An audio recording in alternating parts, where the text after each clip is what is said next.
6:04. Talk 107.3 FM, WBRP. Mornings with Brian Haldane off and running. Brian here with you. Bree Lynn producing.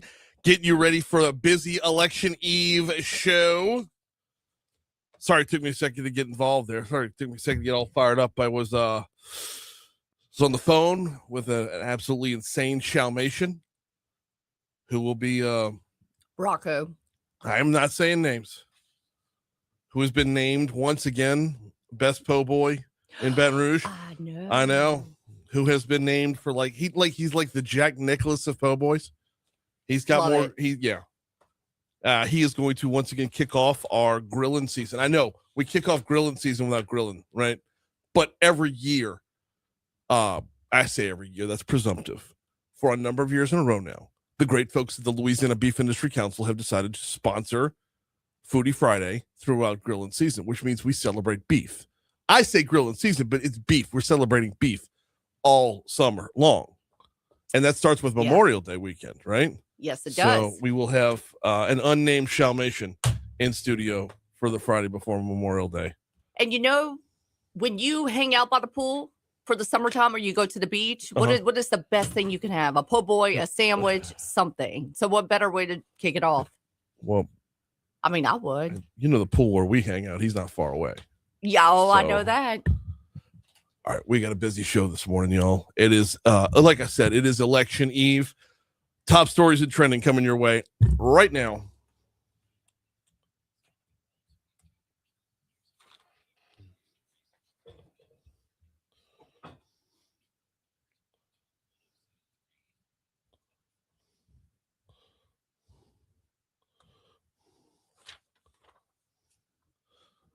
Oh, nuts. Why did I hit back? Why did I hit back? Sorry. We're starting off at the zoo this morning. The Baton Rouge Zoo is welcoming several newborn animals this spring, including two Nubian ibex twins. Is it ibex or ibex? Ibex. Ibex. Nubian ibex twins and an American bison calf. The twins were born on May 4th. They've been named Luke and Leia. Because May the 4th. Yeah, that's cute. That is cute. They're native to the mountainous, dry regions of northeastern Africa and the Middle East, commonly found in rocky desert habitats. The zoo also recently welcomed a healthy American bison calf, the latest addition to the bison herd. The calf is a sibling to one born just last year, and I don't see that one's name. I don't know that one's name. I don't know if it ever had a name. All right, well, we'll have Brack on Monday for follow-up. Woohoo! A Denham Springs police motorcycle officer was taken to a hospital after a crash Thursday afternoon. Denham Springs police said the crash happened shortly after 5 p.m. when the officer was riding along Florida Avenue Southwest. Car pulled out from Connie Drive in front of the motorcycle. Both the officer and the driver of the other vehicle were taken to the hospital with injuries. Officials responded to a shooting at the Athlete's Foot on Florida Boulevard. Officials received the call around 3 p.m. Emergency officials said they took the victim to the hospital in critical condition. Baton Rouge police said they responded to the shooting where a man sustained a non-life-threatening injury. If I'm not mistaken, this Athlete's Foot it's on Florida, but it's right there by Mark Ann, if I'm not mistaken. So, Mark Ann shooting, note it, happened again and again and again. During its Thursday meeting, the Southern University Board of Supervisors Finance Committee voted to pass a resolution approving a student housing facility that could hold more than 500 students once it's completed. The resolution calling for a 502-bed facility passed unanimously. Southern hopes to complete the residence hall by the fall of 2027. Yesterday afternoon, State Senate passed a congressional map proposed by Jay Morris with 5 Republican-leaning districts and 1 Democrat-leaning district. Vote was 27-10, straight down party lines. We will have more on this coming up at 6:35.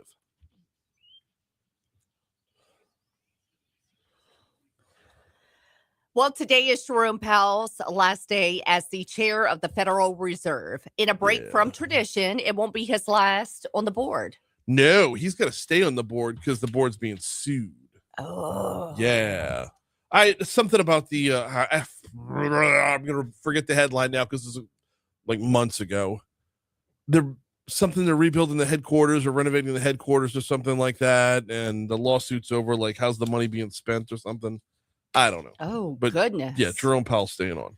And how long has he been chair? It's been, gosh, did he start with the Obama administration? Yeah. Because I feel like he's just been doing it for 20 years now, but I feel like that number's way off. No, that number, it can't be that long. I don't think it's that long. No, it might, maybe 6, maybe 7.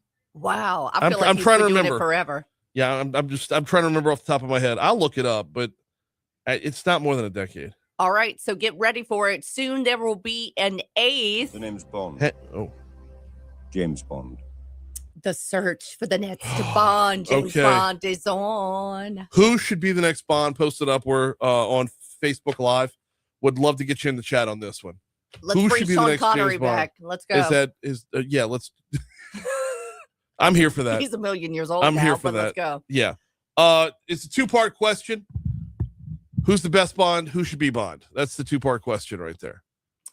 That's As much as I love Daniel Craig, don't come after me. It's time to freshen it up. Can we get somebody new? Can we? I'm with you. I like them both. I'm I with love you. Sean Connery. I love Daniel Craig. They were both phenomenal Bonds Yeah. in their own way. So Connery's the best, or I say Craig? Connery's the best. Okay. But Daniel Craig brought this whole assassin vibe, dark kind of vibe. Yeah. You know, it just, I love them both. All right. Follow-up question. Part 3 of the question. Okay. Who's the worst?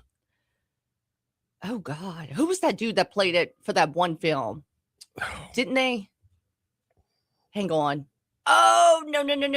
Okay. The era of Pierce Brosnan. Brosnan. Okay. I wasn't a fan. Okay. I wasn't a fan. That's just me, though. Let's see. Ranking James Bonds. How we do on that one? I don't want to rank the movies. I want the Bonds themselves. Okay. We have Sean Connery, Yeah. Daniel Craig, Pierce Brosnan. Timothy Dalton. Yep. Roger Moore. George. Can't say that last name. He was 1 year, the era of 1969. George, I'm gonna try. Lazenby. He did one era of the Bond movie. He once played a role in Her Majesty's Lazenby, yeah. On Her Majesty's Secret Service. Yeah. So yeah, I think everybody kind of ranks him last. Right. So I would say he would All right. bring him back. Roger Moore was Bond in Live and Let Die, right? Yes. That was the one that was Yep. partly filmed in Louisiana where he runs on the backs of alligators. Yep. Yeah, that was bad. Yeah, that one was bad. All right, so think about it a little bit. Who do you want to see as the next Bond? Because it always comes out of nowhere. It's never like people always guess and then it's nowhere near that. So Yep. Post it up over on Facebook Live, which is where we are live every single day, courtesy of the folks over at Lake Urgent Care.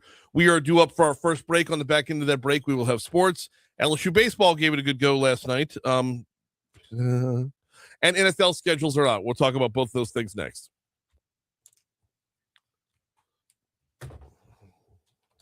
Byron, Trump appointed Powell. Okay, I feel like he's been doing it for 80 years, though. I felt like he was. No, Trump. It was 2018.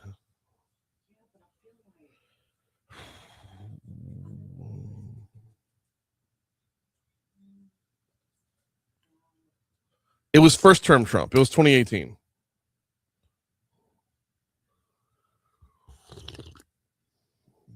Obama announced his intention to nominate Powell on December 27, 2011, noting his distinguished background and experience. While nominated by Obama, Powell was later elevated to chair by Donald Trump. Yeah. Maybe that's why I'm thinking it's Obama.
I know. Let's get ready to order. It is time to eat.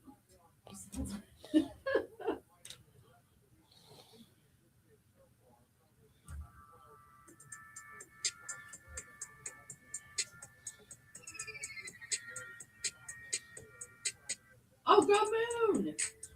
What? Newsmax this morning. Oh, I'll be on at 2:00 this afternoon. Go Brian.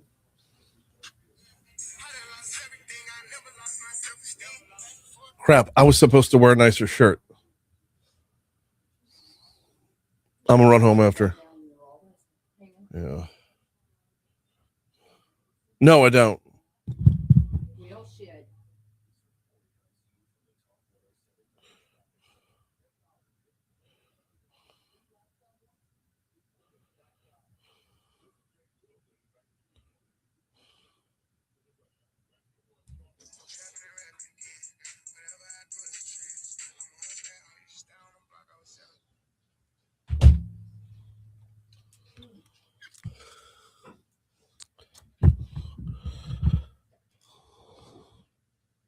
Six 616 Talk 107.3 FM WBRP mornings with Brian Haldane rolling right along.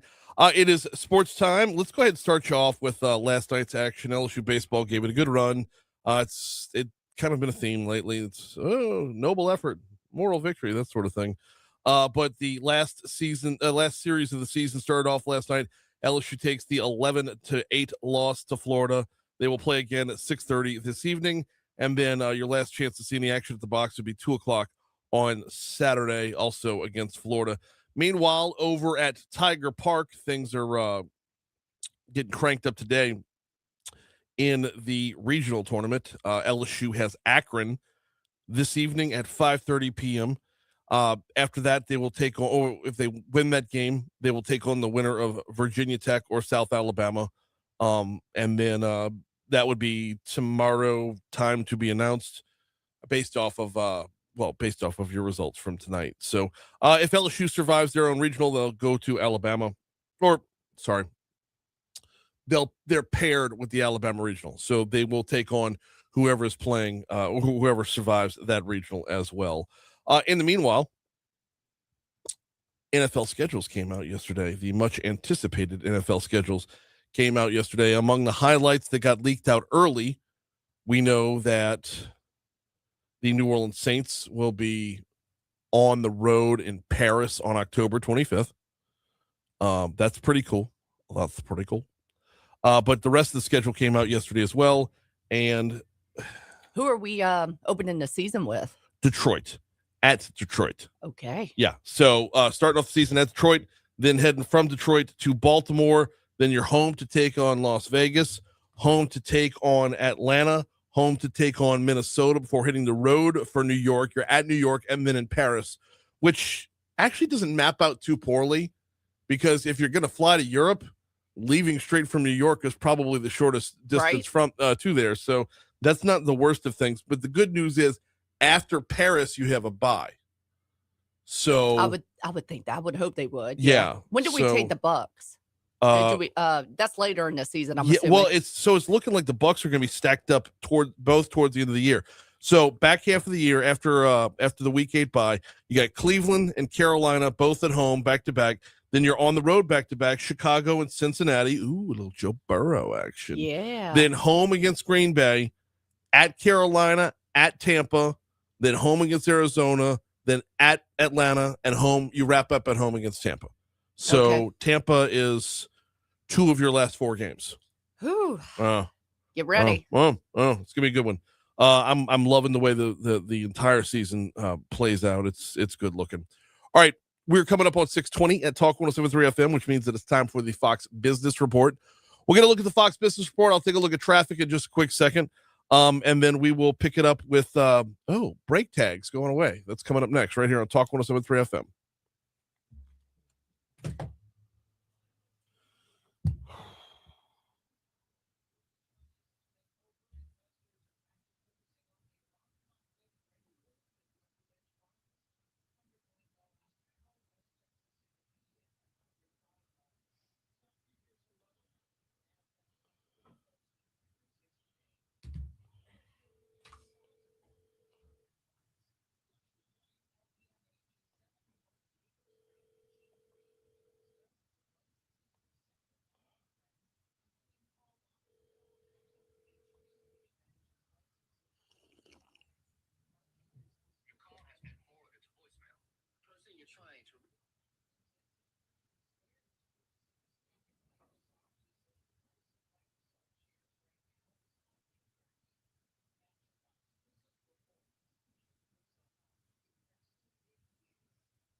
Okay. The daughter is up, which means the son is up, both with a U and with an O. With a U and with an O. Oh, Carrie's home from Southern Miss. Oh, you got a school right now. No, I don't, because Christy and Abby are, yeah, they're at the beach. Ooh, girls trip. Yeah, there's a gaggle of them. Now I'm hot. It was nice and cool down here a minute ago. And well, I kicked that thing on when I first came up. That was like it. I don't think it's that. I'm starting to think I think I'm going through menopause. Is that a thing? Is menopause a thing?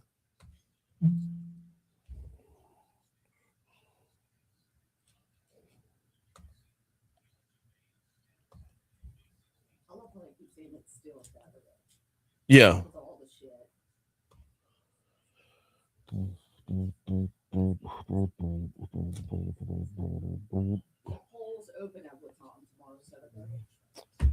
don't know. I'm gonna look that up.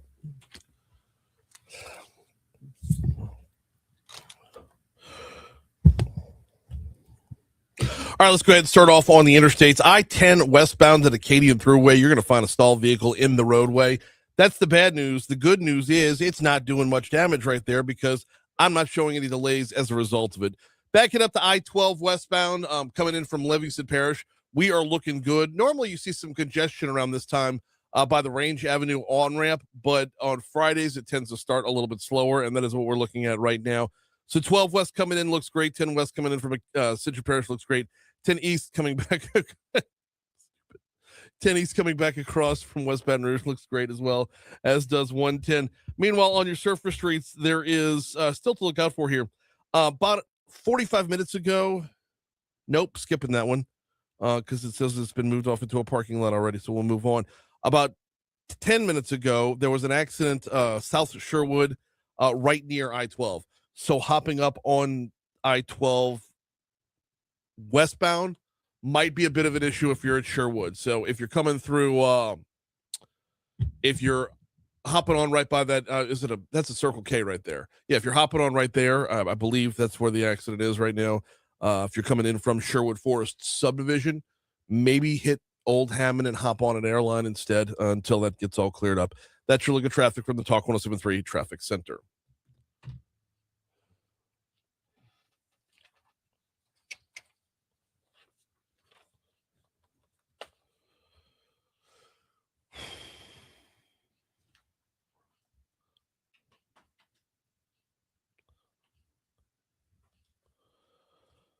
.624 Talk 107.3 FM WBRP mornings with Brian Haldane rolling right along. Okay, a little housekeeping from our top stories and trending segment. I had my timeline all jacked up because you got Trump in two different terms. Donald Trump nominated Jerome Powell back in 2018, so his first term Trump. So he was there the entire time. Biden was there. That's what had me jammed up. Was it goes Trump, Biden, Trump, and I just feel like the man's been doing it for 20 years. When he's in his third presidential term, so that makes sense. Yep. But at the same time, it's less than a decade. So we had that. Flies. I know we had that part of it right. So anyway, that was the answer to your question from earlier. Also sent in who should be the next James Bond. Wolf says it should be Franz. Let's go. I wasn't expecting that one, but I like it. I'm gonna say no.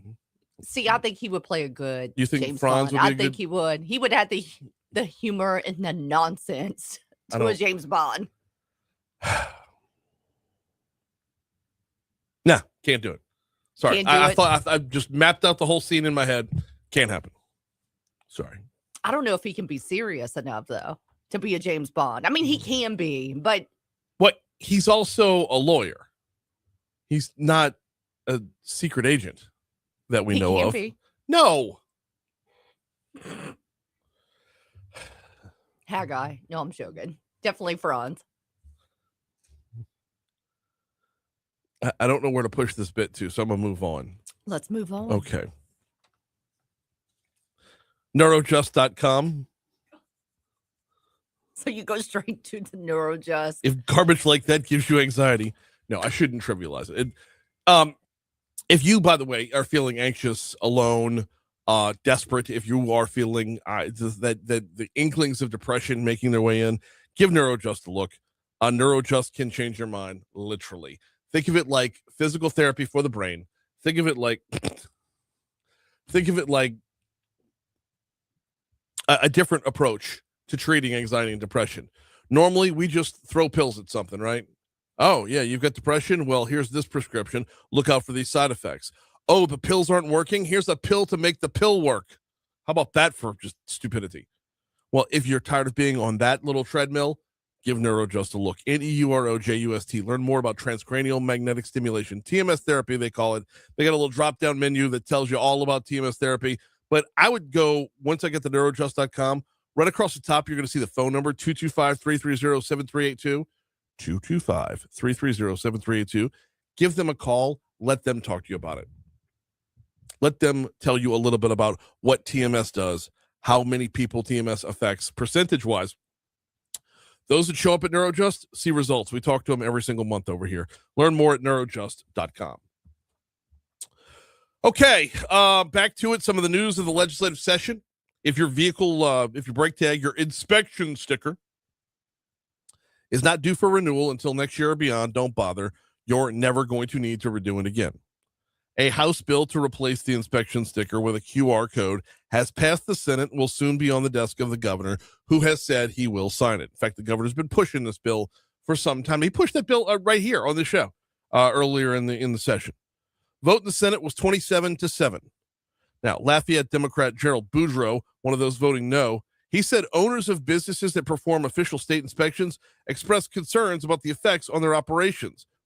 Cut one. Several of the owners that have called me said, if we're not going to do inspections, we're not going to need some of these employees that have been there. Okay. I'll find something else for them to do. I mean, in the short term, can't they hand out the QR codes? Right? This is not about the government setting things up as an employment agency. The government is there to be the government, not to make sure that, there's going to be no more need for that. Oh, that's fine with me. Alexandria Democrat Jay Luno said inspections are not a major source of revenue for these businesses. Cut 4. They receive $4.75 for their part of the inspection fee, and then they pay somebody out of that. This is not how they're financing their business. This is not how they're profitable or not. I respect to Jay Luno for looking at the numbers, by the way. That's how this breaks down. If that $4 is what's picking up the tab for those employees, then I'm sure it can be found in another way. Back to Boudreaux, though. He said no amount of modern technology can replace inspections to keep everyone on the Louisiana roadways safe. Cut 3. Technology is going to take over a lot of things, but there's still going to be some vehicles on the road that shouldn't be on the road. Ah, ha, ha! He said the magic word. Play that soundbite one more time, if you would, Breland. Technology is going to take over a lot of things, but there's still going to be some vehicles on the road that shouldn't be on the road. So there's still going to be some vehicles on the road that shouldn't be on the road, which tells me that there are vehicles on the road that shouldn't be on the road, which tells me that the current inspection system is not exactly doing what it was built to do, except collect money. That's it. I don't do the whole gotcha thing. I'm not good at that. So here's another question for Facebook Live. All right, if your inspection sticker's already expired, are you just going to ride it out till the signature? Yep. Are you going to ride around with your October of 2024 on your windshield? Hit us up over on Facebook. Here's news. By the way, when I said October of 2024, was that too revealing about what's on my own windshield? Okay. There you go.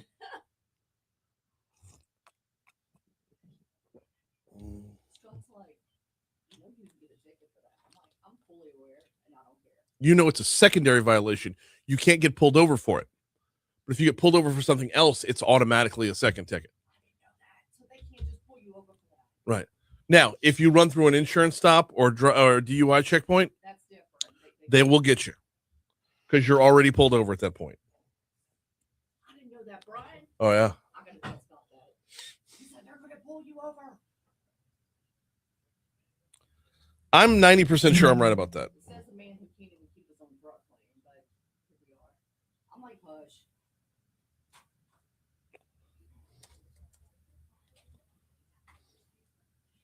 Byron, if politicians really cared about safety, they would test the drivers rather than the vehicles every year.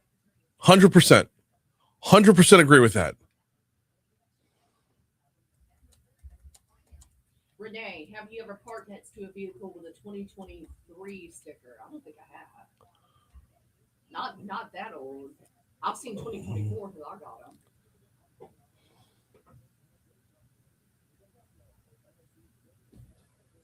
I've seen cars without one. Oh, wait. AI says you can be. It's a non-moving violation. It's a non-moving violation. I didn't think you could be pulled over for a non-moving violation.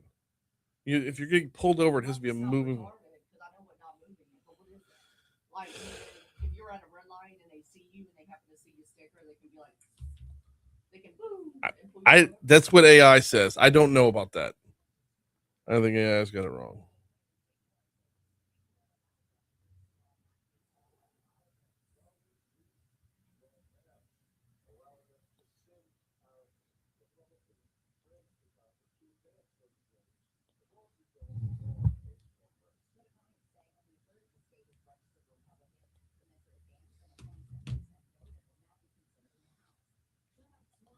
A third of the state is registered Republican. A third of the state is Moon Griffon.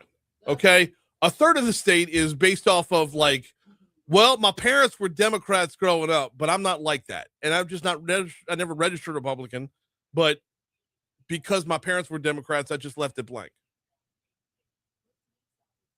A lot of people just are no party, right? Mm-hmm.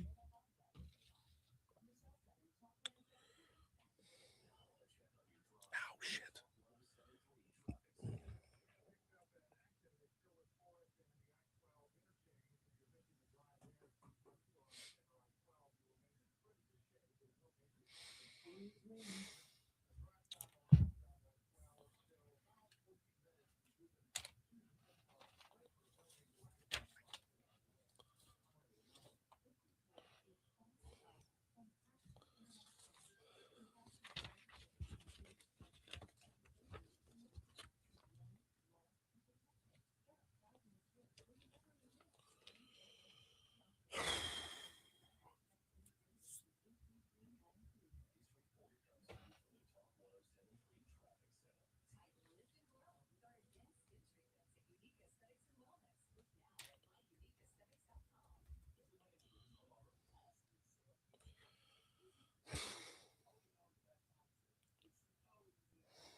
You notice every business now is doing a dirty soda trend, like all of them. Oh, I didn't even notice that. Yeah, like I'm always seeing it all over my news feed. Like, oh, we went to Texas Roadhouse the other night. On the back of the drink menu, it was like dirty soda. And then like now I saw some other restaurant, Channel 2, saying, I'm like, so that's a thing now? I feel like that's always been it because you could always make a Shirley Temple. That's a dirty soda. Technically, yes. Yeah.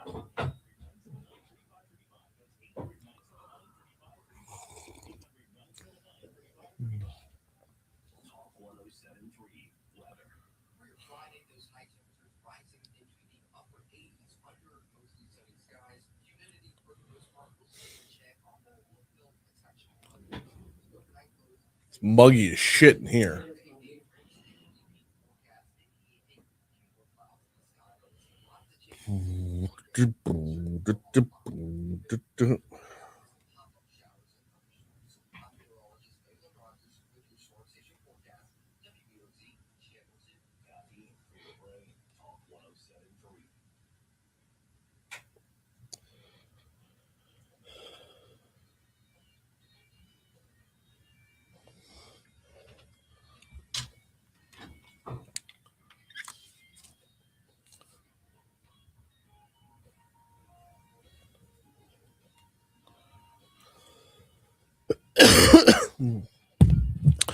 .636 Talk 107.3 FM WBRP mornings with Brian Haldane rolling right along. Coming up in our next segment, we're going to talk with Kyle Bowe from Marybird Perkins. They've got an event coming up, a Live Well event coming up this weekend we need to talk about. Before that, though, build, attract, deliver, and measure.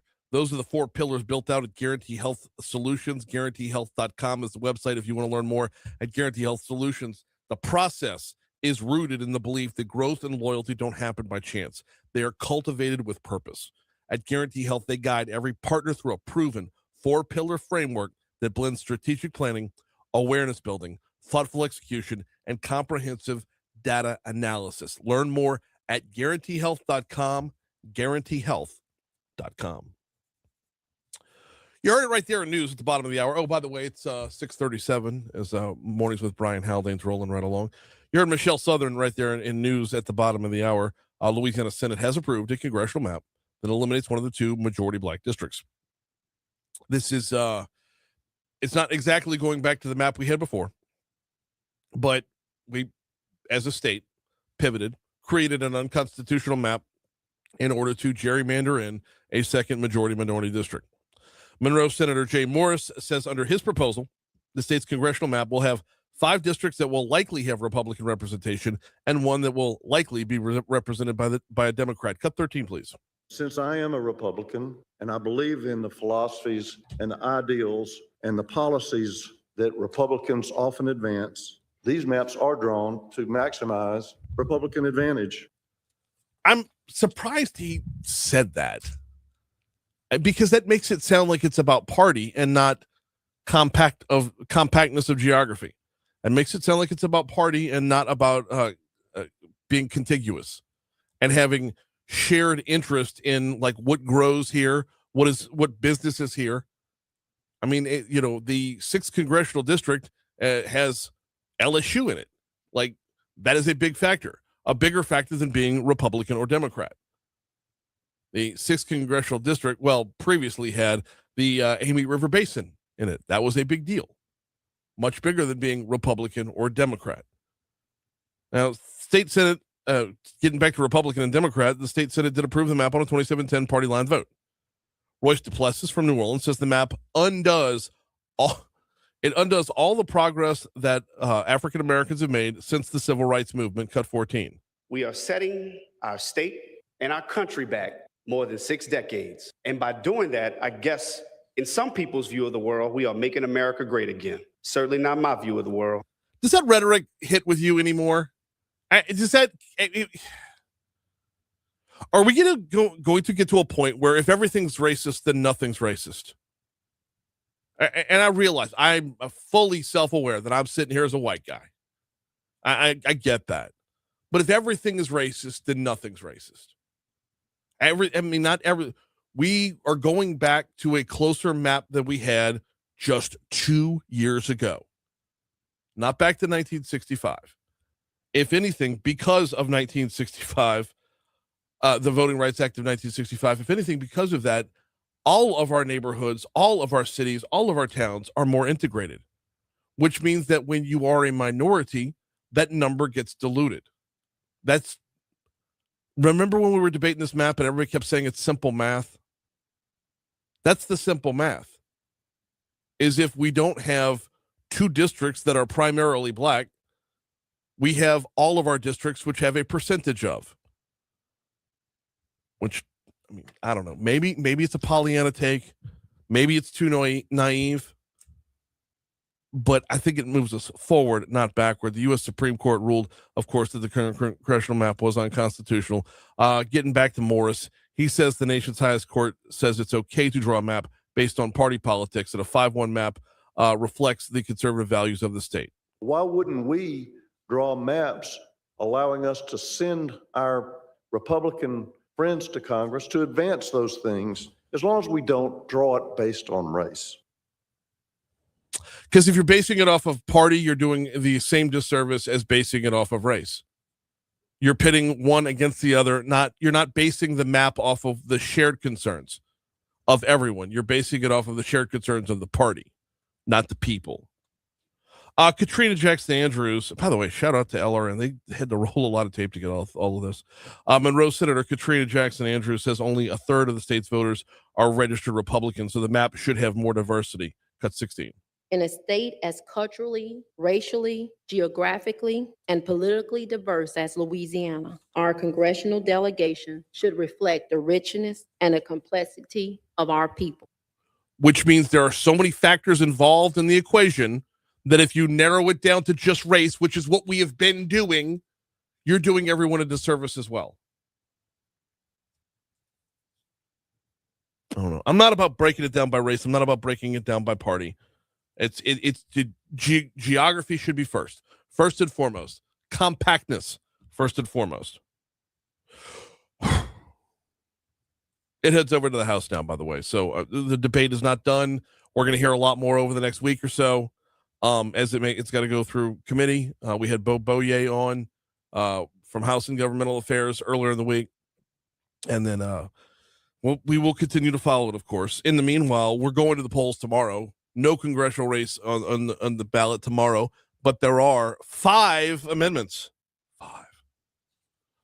5 constitutional amendments on the ballot tomorrow. Amendment 3 is probably getting the most attention.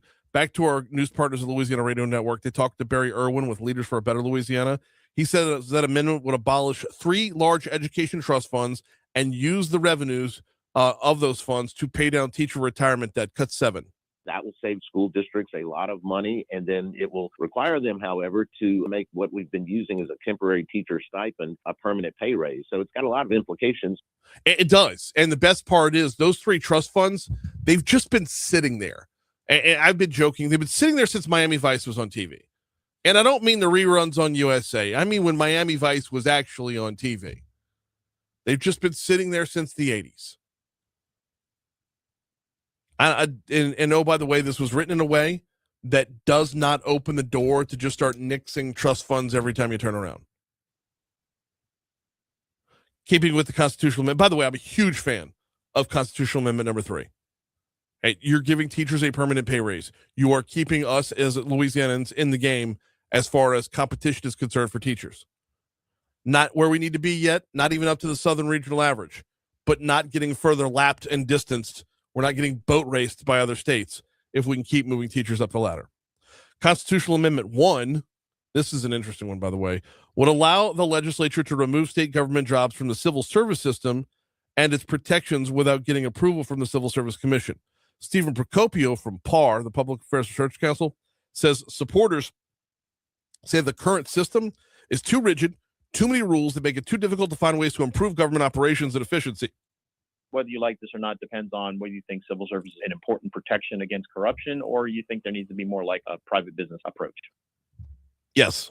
That is going to be about as point blank as I love Stephen. He nails it every time. That's the exact breakdown right there. The way that I've been looking at it, and I might be looking at it through the wrong lens. Is it too hard to fire bureaucrats? By the way, Amendment 2, Amendment 2 asks voters if they want to create the St. George Community School System. Back to Barry Irwin, he says the reason why the city of St. George formed in the first place was so residents could have their own school system. The thing that's interesting about it is it has to pass statewide for it to be approved, but it also has to pass in East Baton Rouge Parish in particular. Which tells me you're probably going to see more votes on this in East Baton Rouge Parish. That's a no-brainer. But beyond that, though, the hard part for St. George is you have to get 63 other parishes on board with your mission, which is darn near impossible, based solely off of we have so many constitutional amendments. And I'm going right back to the Constitutional Convention soapbox right here. We have so many constitutional amendments every time out, 4 to 5 every single ballot. Every time we step into a voting booth, there is a stack of constitutional amendments, and legalese and eyes glazing over, and people just end up voting no across the board no matter what. They vote no across the board no matter what, which makes no sense, because if you want things to get better, you do have to change them. The number of people who say everything is awful and I'm going to vote to keep it exactly the same is astounding to me. But back to St. George and Amendment 2, you do have to, when you step into the voting booth tomorrow, you do have to say, this is one where it is actually about something. This is one where we are going to see local change if it is approved. And oh, by the way, regardless of your stance on how St. George formed and whether or not you were in favor of an independent school district back then, when you step into the voting booth tomorrow, you need to realize that this is what they were told they had to do. And then they went out and did it. So you're undoing the process if you vote no. They were told, form a city if you want to form an independent school district. And they said, hold my beer, and they formed a city. Over 15 short years, where if you had a kindergartner when this whole thing started, they're in college and almost done with it. 647 Talk 107.3 FM WBRP. Quick break. We got to check traffic. We got to check your money now. We're going to check in with Mary Bird Perkins next.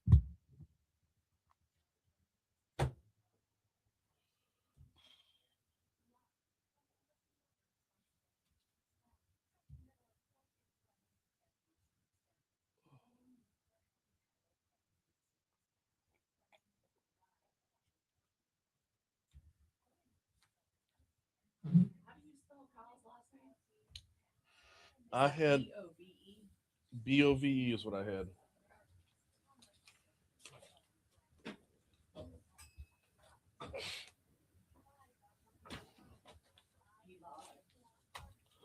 He's a lying liar who lies. That's what he does. Lied!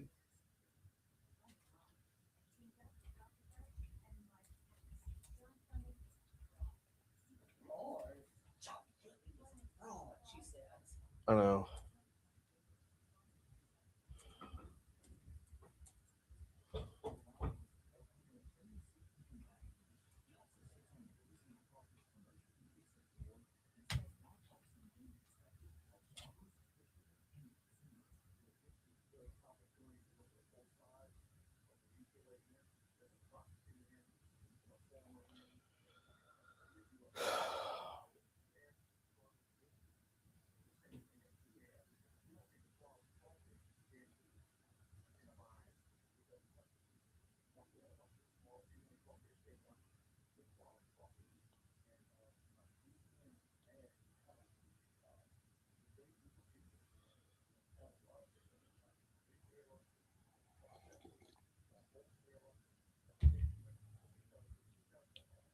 Oh, let me go upstairs real quick.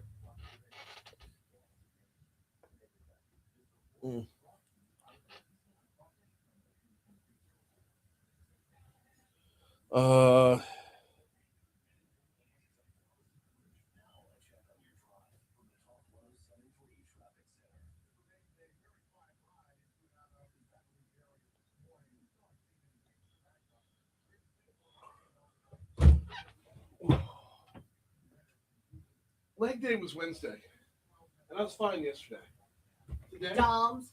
I'm Frankenstein. Doms. Doms? Don't you love it? Delayed onset muscle soreness. Oh, yes. Very good. I didn't know what this was. Yes.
to.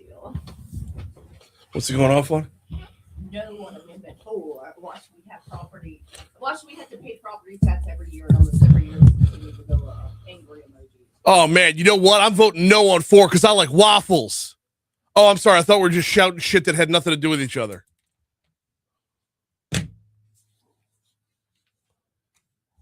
Such a stupid take. God.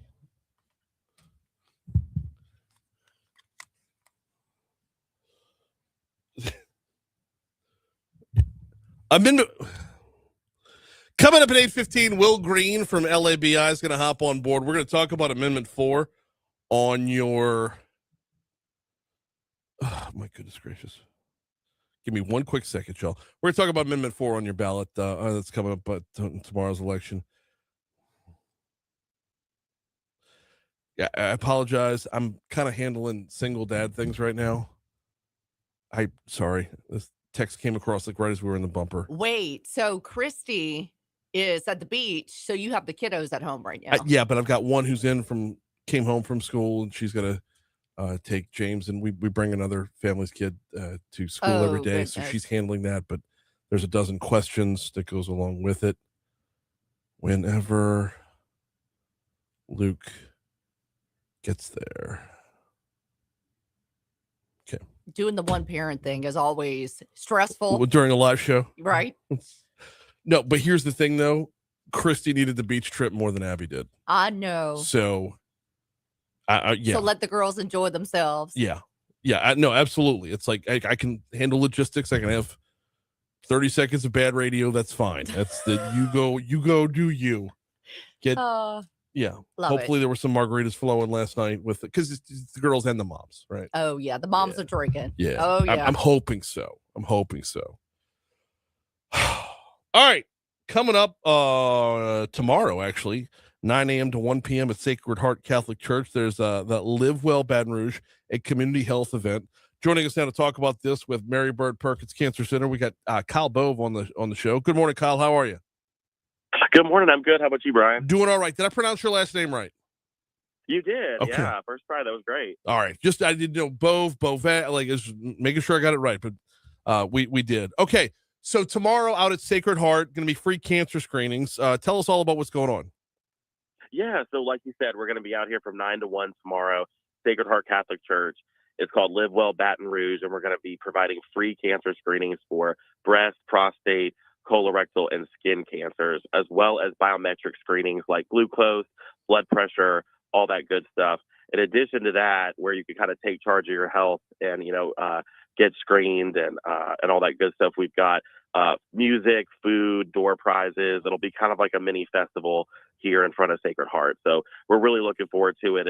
It's one of our biggest events of the year, and we're really just encouraging people to take charge of their health and get screened. What kind of music?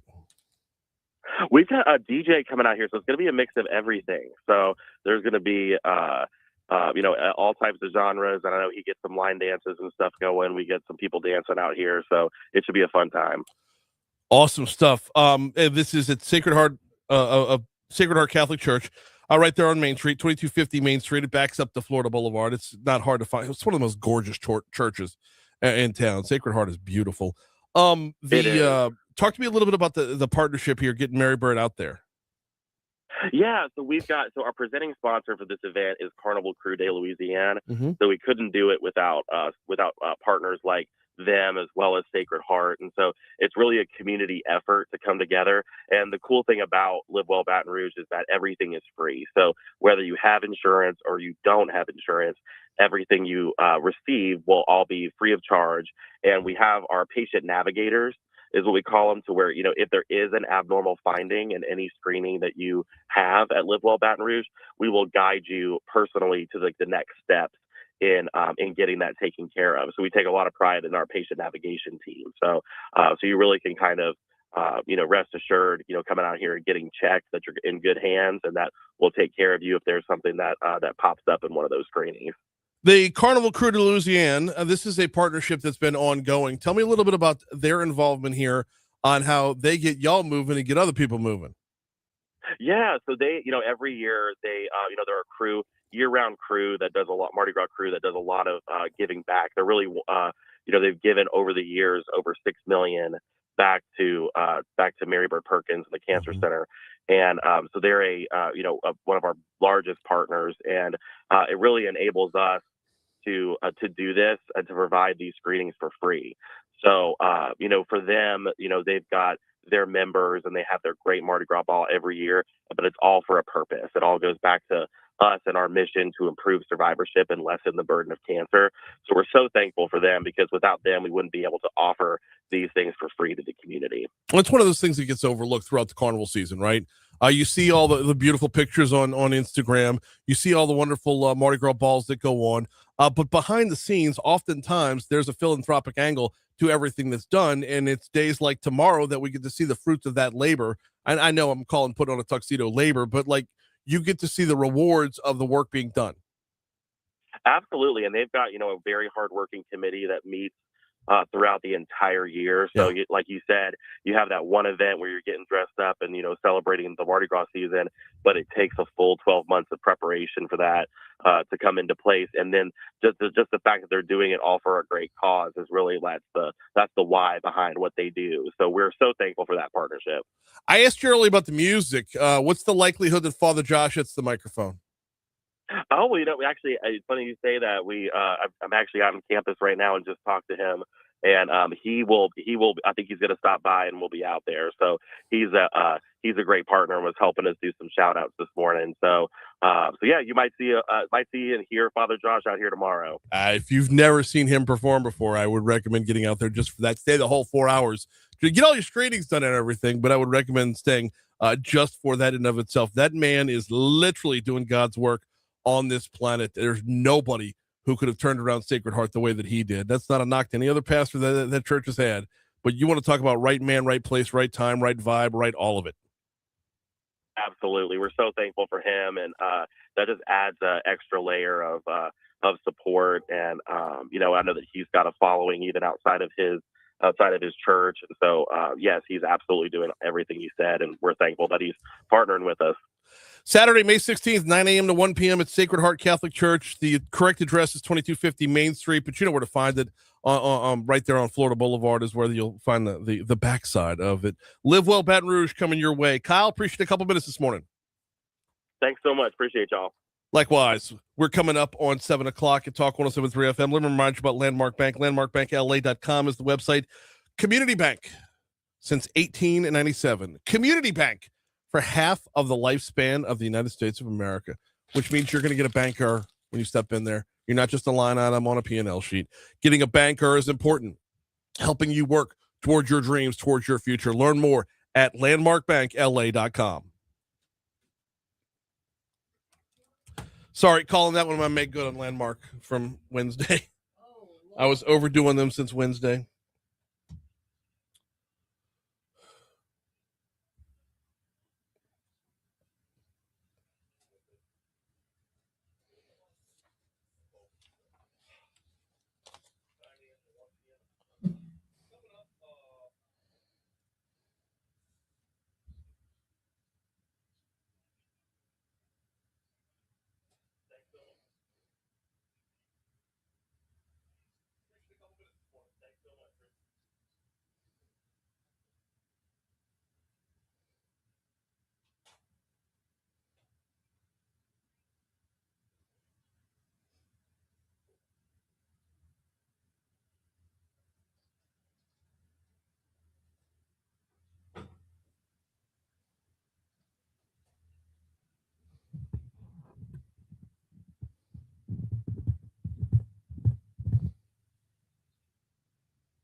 You know what we didn't do?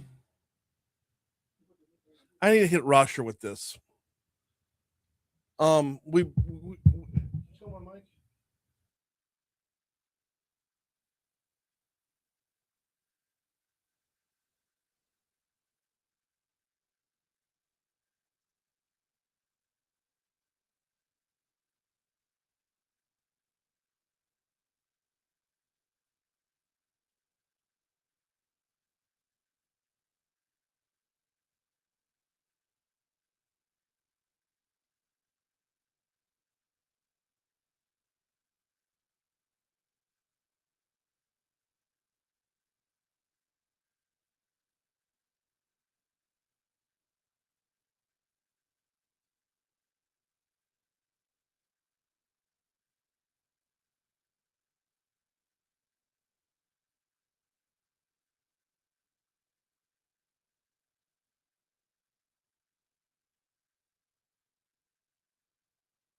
I've been told I don't.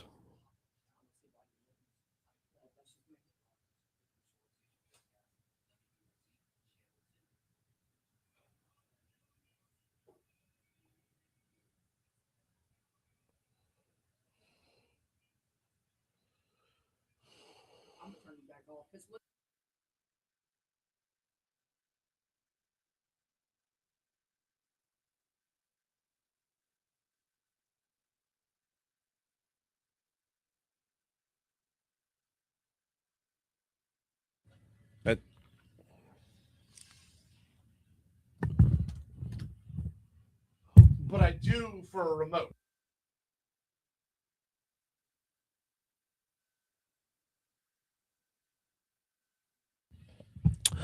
$7:05.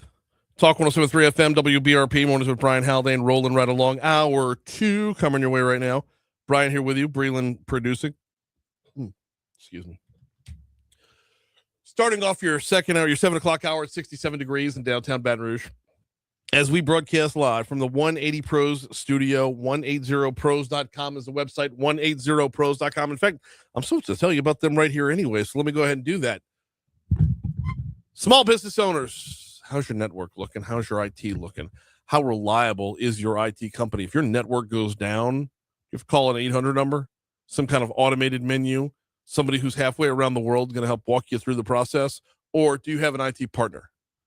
180 Pros is an IT partner.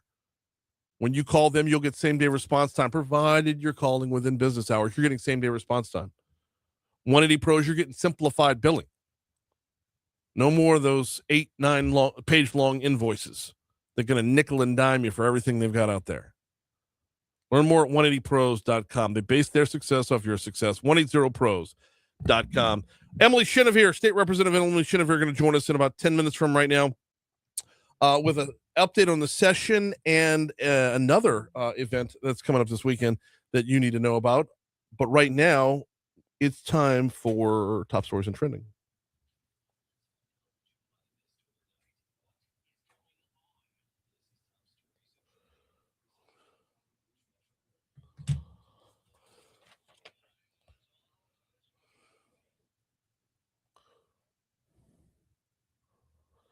Okay, number 5. I believe 2 different shooting incidents got jammed up yesterday, or messaging got crisscrossed in them. The story per WBR is the officials responded to a shooting at the Athlete's Foot on Florida Boulevard. Call came in around 3 p.m. Emergency officials said they took the victim to the hospital in critical condition. BRPD said they responded to the shooting where a man sustained a non-life-threatening injury. But okay, so Athlete's Foot is nowhere near where the shooting was reported. It's also on the foot, not a store. Do what? It's also a foot. It's the Athlete's Foot. Okay. Yes, thank you very much. But the store, the Athlete's Foot, is mid-city. That's what I thought. Yeah, the shooting happened closer to Mark Ann, like Florida at Mark Ann. That's way out on Florida Boulevard, right? But I believe that there is a shoe store there. I think that either there's 2 different shootings or they just got the name of the shoe store wrong. One of the 2. I'm just going off of what the other reports were. A Denham Springs police motorcycle officer was taken to the hospital after a crash Thursday afternoon. Denham Springs PD said it happened shortly after 5 p.m. when the officer was riding along Florida Avenue Southwest. Car pulled out from Connie Drive in front of the motorcycle. Both the driver of the motorcycle and the driver of the automobile were injured. Both were taken to the hospital. Take you back out to Killian. In fact, we had the mayor of Killian on last week. They've got a new water filtration system. It went online this week following ongoing issues with the town's water system. The new system from Magnolia Water went online Wednesday. Mayor Caleb Atwell, who joined us last week, noted this is the largest capital improvement to the water system since the well and system were originally bought and brought online back in the 90s. During their Thursday meeting, the Southern University Board of Supervisors Finance Committee voted to pass a resolution approving a student housing facility that can house more than 500 students once it's completed. 502-bed facility to be exact. It passed unanimously. Looks to be, they're hoping the project will be complete by the fall of 2027. Yesterday afternoon, the state Senate passed a congressional map proposed by Jay Morris that has 5 Republican-leaning districts, 1 Democrat-leaning district. It was a 27-10 vote. Straight down party lines, it heads to the House.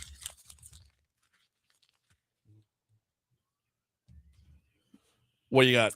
Today is Jerome Powell's last day as the chair of the Federal Reserve. In a break from tradition, it won't be his last on the board. No, because the board's being sued. Ooh. Yeah. In fact, let me go ahead and pull that story up. I was going to say, what is he being sued for? He's not being sued. Powell says he has no choice but to stay on the board of governors given the recent criminal investigation into the Fed's headquarters renovation. So he could technically remain on the board of governors until 2028, though no Fed chair has since the 1940s. Oh, wow. Yeah. All right. So soon there will be an 8th 007. James Bond. Yeah. The search is on for the next Bond, James Bond. I have no idea who should be 007. That's a very tall order. Always so out of left field, though, right? I know. They always find somebody that no one's really got on their radar. Like it's. I don't. Did anybody see Daniel Craig coming when it was Daniel Craig? Did anybody see Timothy Dalton? No. When it was Timothy Dalton, it's going to be somebody that nobody knows. So I'm seeing that auditions have officially started too for the next James Bond. That's interesting. Okay. Amazon MGM Studios said in a statement, while we don't plan to comment on specific details during the casting process, which once again is going to be somebody we don't even know, they're going to share the news with 007 fans when the time is right. Okay. So wait, I'm reading this as they might already have one in mind. You think? Maybe. Okay. The Public Health Department of New York has issued a warning to expect a surge in STD cases when the World Cup starts next month. What? Why? Okay, hold on. Why when the World Cup starts? I don't know. Is this a trend when the World Cup comes to town, like wherever the World Cup is at? Can I be totally inappropriate right now? I see no reason not to. When all the men who play in the World Cup, are they... Can I say that? Are they what? Carrying something? Yes. Okay. Are they all sleeping with each other? Well, I mean, you're not going to see a spike if it's just among themselves, right? It's got to be the people traveling. When the World Cup starts next month. What a bizarre story. I know, right? It's like saying that it's so specific. Is what I'm saying. Expect a surge in STD cases when the World Cup starts next month. Like what? So I mean, is this going out to the players? That's what Or, I'm wondering. like, Are they all sleeping with each Are other? World Cup fans especially thirsty? Like, what are we talking about here? Brian said Thursday. If I had to guess, because you have all these people traveling from overseas, Brazil, South America, and they're all coming to New York. Who knows? Yeah. But are the players sleeping with one another, or everybody? Not with who one watches- another. I don't think they're sleeping with one another. But I think they're getting around town a little bit. Getting around town. They're thirsty. And why just New York? Right. The World Cup's going to be everywhere. Yeah. Why I mean, just New York? should we look at who's playing in New York and be like, you gross. And you're the man right there. You gross. All right. It's 7:12 at Talk 107.3 FM. We've got to be done with that topic. Please don't do an endorsement right here. If you have one, save it. FlyPTR.com. Fly BTR. If you need to go to New York because you want to get something. Fly BTR. I got a punt on this one. I can't.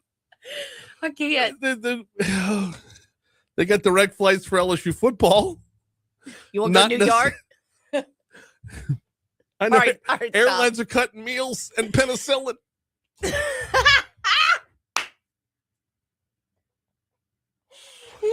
Emily Chenevert is waiting patiently outside. Let me go get her. Okay. That's a horrible fly BTR.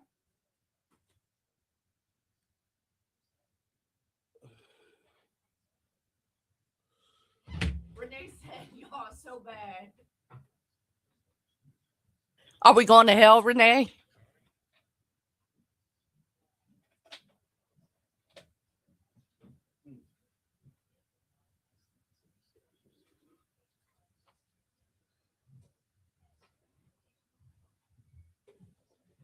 Morning. Have we updated the studio? Will cozy on or repainted something? It's a little different. I know. I took that light and I put it there, looks so like- that's different. I noticed on the air Facebook, I don't like it. It looked like it was a little. It's a little cozy. I know, and I don't like turning this light on because I like it like Maybe that's what it is.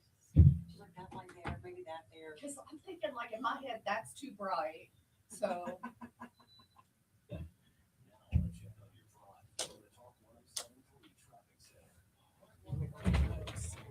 Yeah, I think it's the lighting. Maybe it's the lighting. I'm big on lighting though, like on. Well, it took them 3 months to figure out how to light me, which is the most passive aggressive way of telling me I'm white. he's still not lighted properly. I'll figure it out. Because if I do him too blue, Yeah. if I do him too cool, he washes out. If I do him too warm, Yeah. he washes out. Yeah, you're just Brian. You're just. White. Yeah. Brian, go Just get a fair. tan. Go get a tan. Unfathomably white. Go get a tan, Brian. I know. Let's give him a spray tan and do it. Yeah, because I need to be orange, right? A little spray tan sponsor. You get a little. We get tanning beds at my gym. I do the what is it called, the light therapy thing every other week. The red light where you put the thing on. Well, it's like a tanning bed, but it's a 12-minute session and there's music going and it is, and it's they get the vibrating floor. That's why I do it. I don't know what the light does, but yeah. Well, it's like a leg massage without touching your legs. It actually is.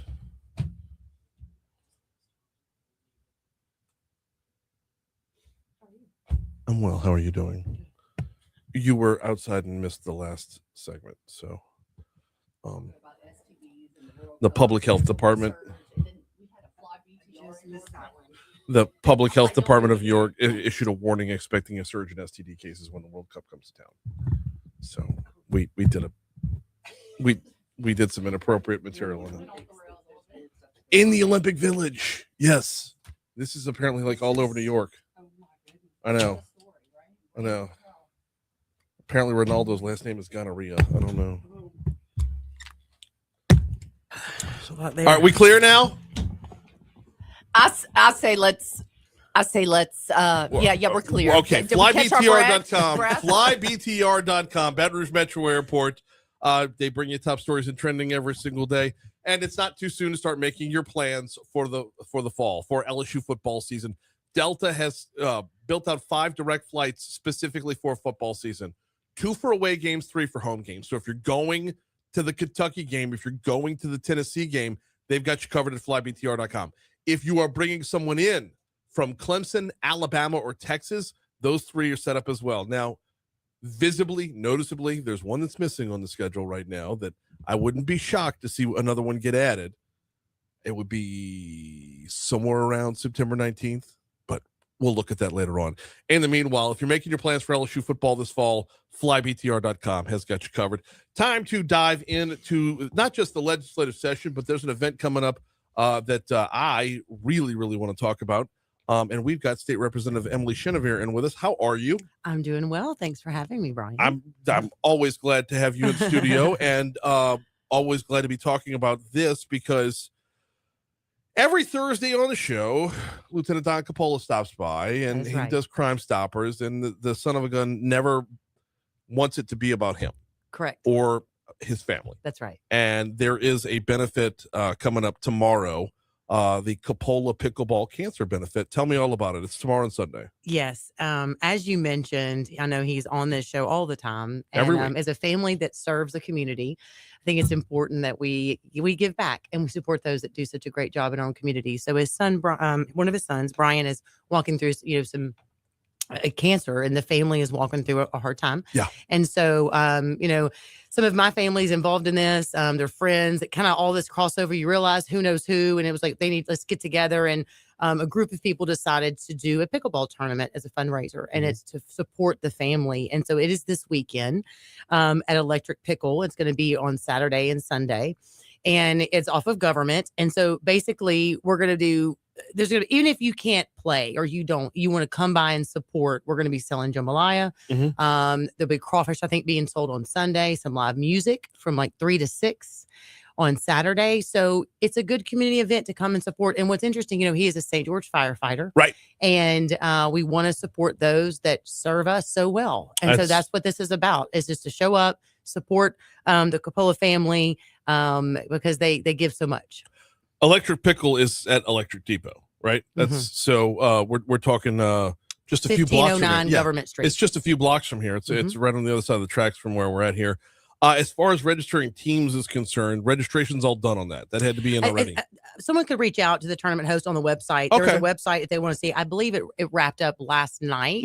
But again, there's still an opportunity if you want to support the family to come by, listen to music, buy something to eat, donate to the cause. And it'd be great. I'll be there, supporting as well. And so, it's a good time to support those in your community and one of our St. George firefighters. Absolutely. Could not endorse this anymore. Coming up tomorrow and Sunday. And yeah, swing by. It's at Electric Depot. Swing by, get yourself something to eat while you're there. Like Emily said, listen to a little music along the way. It's just there's this, so I make fun of pickleball all the time. Do you? Well, it's like tennis for people who don't like lateral movement. But the pickleball community is fun. They're fun to hang out with. Don actually threw it with the Crime Stoppers had a pickleball tournament over there at the Legacy. By Sherwood. And yeah, what a hoot. I'd say it's blowing up. It's been a huge thing. I've got family members to do it. I've done it one time. I feel like I need to jump in. Because I feel like I'm like, there's a whole community that I'm not a part of. Right. So I need to be. Right. It's like CrossFit, but not intolerable. Yes. Sorry, that was a cheap shot at CrossFit. My bad. So come out this weekend. We'd appreciate support for the Coppola family. Again, he's a St. George firefighter. We appreciate what he does, and we just want to make sure his family is provided for this hard time in this season for them. Absolutely. Now it's David St. Rain's on the music. He's doing some music. I think there's somebody else playing as well. So you can't go wrong. It'll be a good time. Absolutely. All right. And just swing on by. Just walk-ups are welcome to grab yourself a bite to eat, listen to a little DSR, and just have some fun with other Look, members go of the vote real community. quick since it's voting day, and then come out and hang out with us. Yes, right. That's what you got to do. Absolutely. So yes. make 2 things you got to come to. Which I guess that's kind of where we could pivot real quick because I did want to get an update on the session from you while you're here. Yeah. Obviously we wanted to help out Don and Brian. Absolutely. But we're still going strong over there at the Capitol. Mhm. What, about 3 weeks left now? Technically, we've got about 2 weeks and a day. Where our last day is June 1st, as far as according to the law and the call. So, Okay. Is there any word that it's going to take all the way up until June 1st? So Because there's sometimes where yeah, it's always like that discussion. I've been told as the serving in my first term is never plan to leave early. Right. And so that's what I've always kind of put that on my calendar, that never plan too much early. I mean, look, we've got some work being done. There's bills still going through the process on both sides of the house. I mean, most things that are going to make it all the way through, they've already obviously been heard in committee. But there's still, depending upon where your bill started, whether we're obviously us in the House and those in the Senate, so we're still in that process. And then we're finishing up some of the discussions too on the map. So we're going to we'll be out June 1, and, I will be surprised if for some reason we are done early, but I've been told don't ever plan for that. So no, you get your time back. That's right. As long as you've written that time off, you get your time back. That's right. That's not right. the other way around. That's right. The congressional map has obviously dominated the headlines the last week or so. Anybody who's been at the Capitol knows there's an increased volume at the Capitol, just in general, folks out there. What's it been like on the inside, where it's just it feels from the outside looking in, and I've been over there twice since the maps have been started. It feels like it's jamming other things up with all the attention, all the oxygen being sucked out of the room. I will say this, that we can do a lot of things at once. And Yes, so, you can. yesterday, obviously there was a debate of the maps on the Senate floor, but then after that, the Senate went into their committees. I had 2 bills in committee. So I, like myself, with a lot of colleagues, we were waiting for that for the Senate to be done on the floor, and then we all went into committee to do all of our other bills. So we're doing all the things these last few weeks as we should, for the people. So there's work getting done in every area. What did you have in committee yesterday? So I had a workers' comp bill in Senate Labor yesterday, and it made it out. I'm excited about this bill. It basically helps businesses have an opportunity to a right to the courts. There were some changes made within around 2013. Okay. Talking to businesses, a lot of people in my community as well, they just want to be able to dispute if there's an issue. And right now, in the way the law is, they can only do that for 2 reasons, one being fraud. And I'm hearing for them, it's hard to find out if there's been fraud in a case if they can't get all the information that they need. So there's been a lot of debate back and forth on this issue, but I'm excited to help with it when it comes to that arena. And then I had a bill dealing with pre-K programs. We've talked a little bit about the Charlie's Law, and that was in the Senate Education yesterday. There's another bill that we've been hearing with Senator Mizell. It got off the floor with amendments. And so that's kind of made it, that's further through the process. So, that may be the one that fixes that. We're trying to navigate some issues that we've had a little bit with licensing our non-public schools. There's a difference between public and non-public when it comes to our pre-K programs. And I've just been pushing to let's just keep those things separate.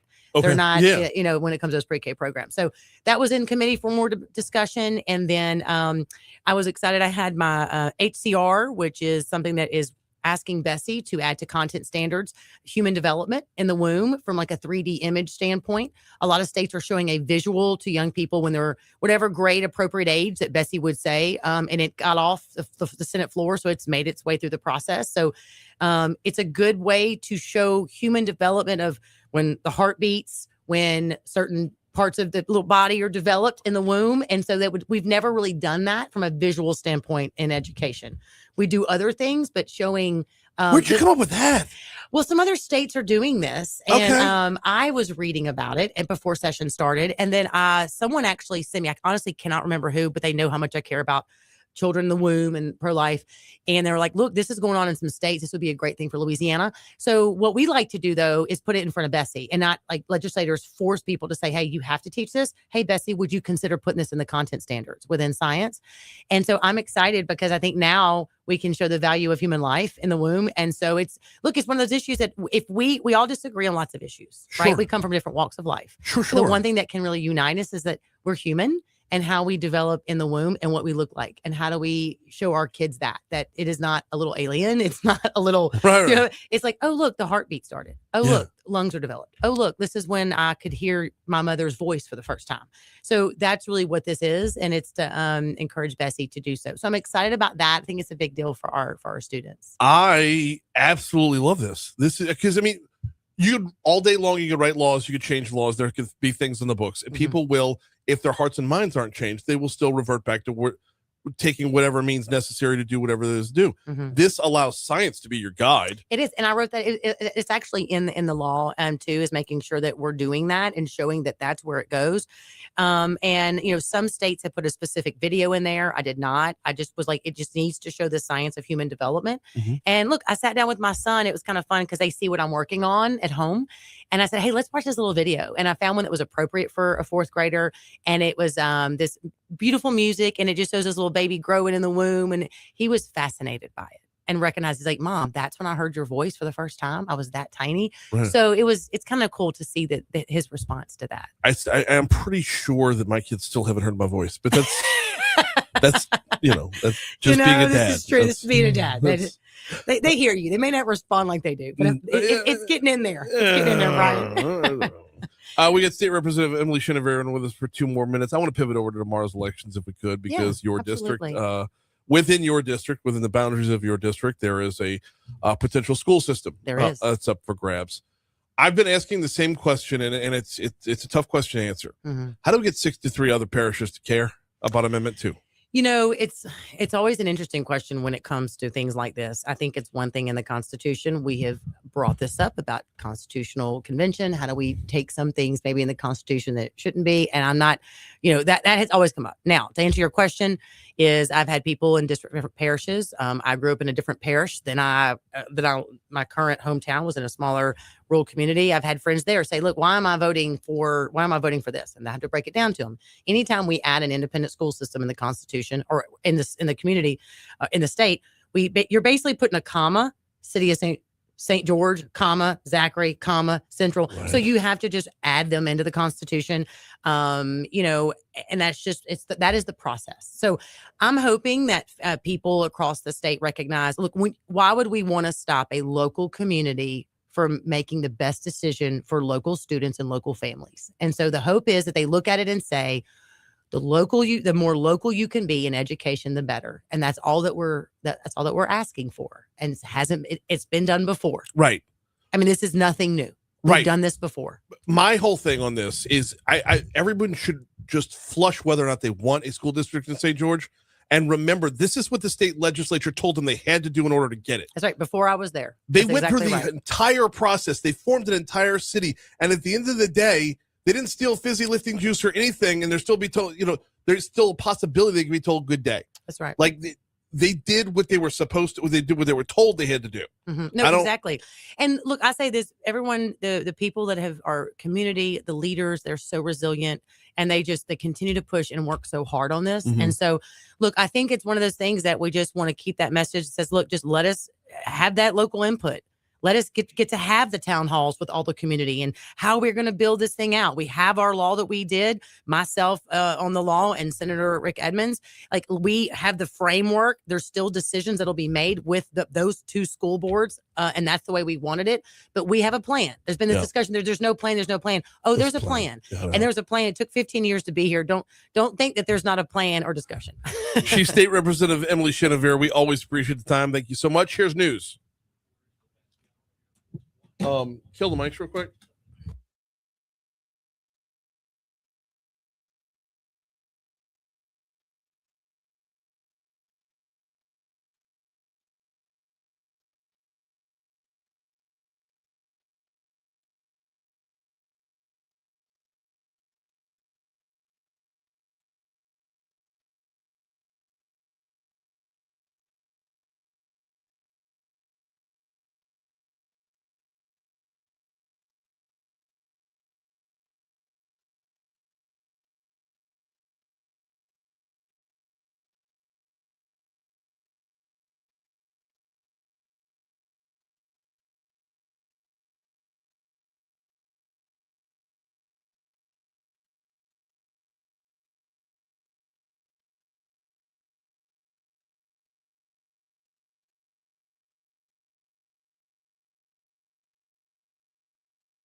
That was helpful.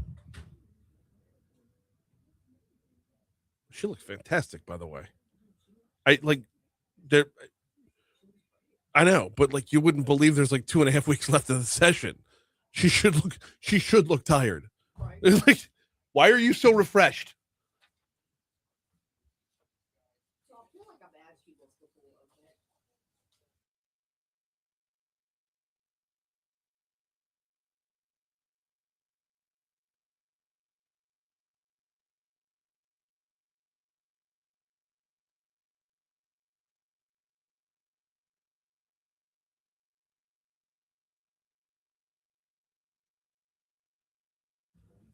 Yeah.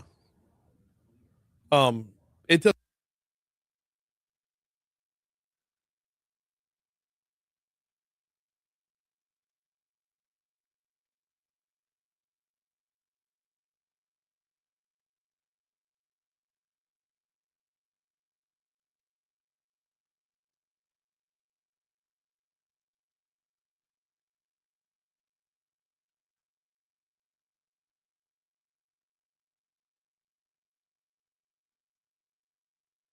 Yeah, thank you.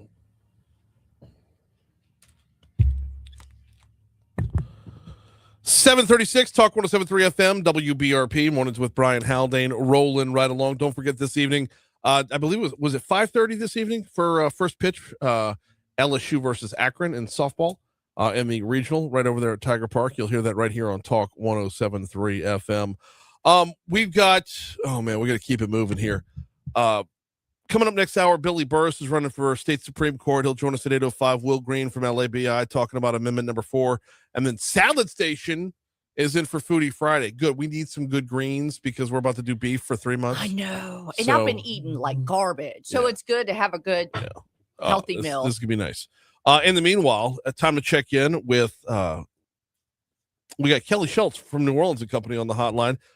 It is absolutely killing me that I'm not going to be down there this weekend. Kelly, how are you? Hey, Brian, I know how much you love New Orleans. We'll have to look forward to your next trip. Not just about New Orleans, but my daughter is on a beach trip right now, which means she is not with her AAU team, which is going to be in the Montreal Convention Center for the Nike tournament or showcase, whatever. I want to see what that building looks like when it's all tricked out with basketball courts. You know, the Montreal Convention Center in New Orleans is pretty incredible. They can do basketball courts. They can do anything that our customers need them to do. So I'm glad your daughter's going to be there. No, that's what I'm saying. She's not. She's not. skipping She's this not. one. I know. Okay. Her team's going to be there. Hopefully they'll be able to show up and show out. But no, she's missing this one, and it's killing her too because it's Nike, for crying out loud. I know it's a big deal, and it's another. I'm sorry she's not going to be there, but it's another example of when we say New Orleans is built to host. We really know how to do it, and our convention center knows how to do it. And so, whether they're coming for a big sporting event like Nike or a convention or any, they run Mardi Gras parades through that convention center and have black tie Mardi Gras balls. And so it's really incredible what they can pull off there. Now, I will be down there in a couple weeks when all the teachers take over. So that'll be the Louisiana Department of Education's Teacher Leader Summit coming up the week after Memorial Day.